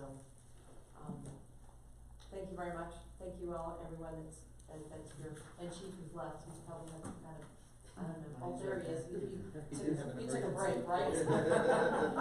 But we're talking about you, Chief. He just got a cookie or a carrot. All right, we'll move on to our elected official reports. Any of the town trustees would like to report on anything? I have just a quick question. Do we know what happened to the trash can that used to be on I-25 at the on-ramp, the southbound on-ramp at I-25? Which ends? I-25 and what? I'm sorry, right here, 34 and I-25. It's because CDOT put a trash can up there for a long time, and then they were emptying it, and then now the trash can's gone. I'm sure a truck went over it. Right. I'm not sure. It's possible. They didn't. I think they took it when they widened that ramp. They did, okay. Yeah, and I don't think they put it back in, Okay. but it's a CDOT thing. Yeah, I was just Yeah. curious. The truckers didn't use it. It's on the on-ramp. Oh, they used it. It was full. Every day I go on that freeway, it's full. Brady does those ramps. Yes, I know what it is. Yeah. Southbound going. Yeah. Thank you. All right, anybody else? I just wanna say thank you, I know it's late, so thank you very much for everyone. Thank you for the discussion, thank you to staff for the presentation, and all the other stuff that we went through tonight. Chief, thanks, you missed your walking, ta-da moment, but thanks for the snacks tonight, thanks for the carrots, and, though we didn't have cake tonight, it was a joy to be with you all tonight, so, is there a, I don't understand why we didn't have carrot cake. I know, do we have a motion to adjourn? So moved. Second. Roll call, please. Trustee Cartwright? Yes. Mayor Pro Tem Adams? Yes. Trustee Broadhead? Yes. Trustee Schranz? Yes. Trustee Babcock? Yes. Mayor Whitlow? Yes. October 10th, 2022, regular meeting of the Board of Trustees now adjourned at 9:03. Thank you, everyone. Please drive home safely.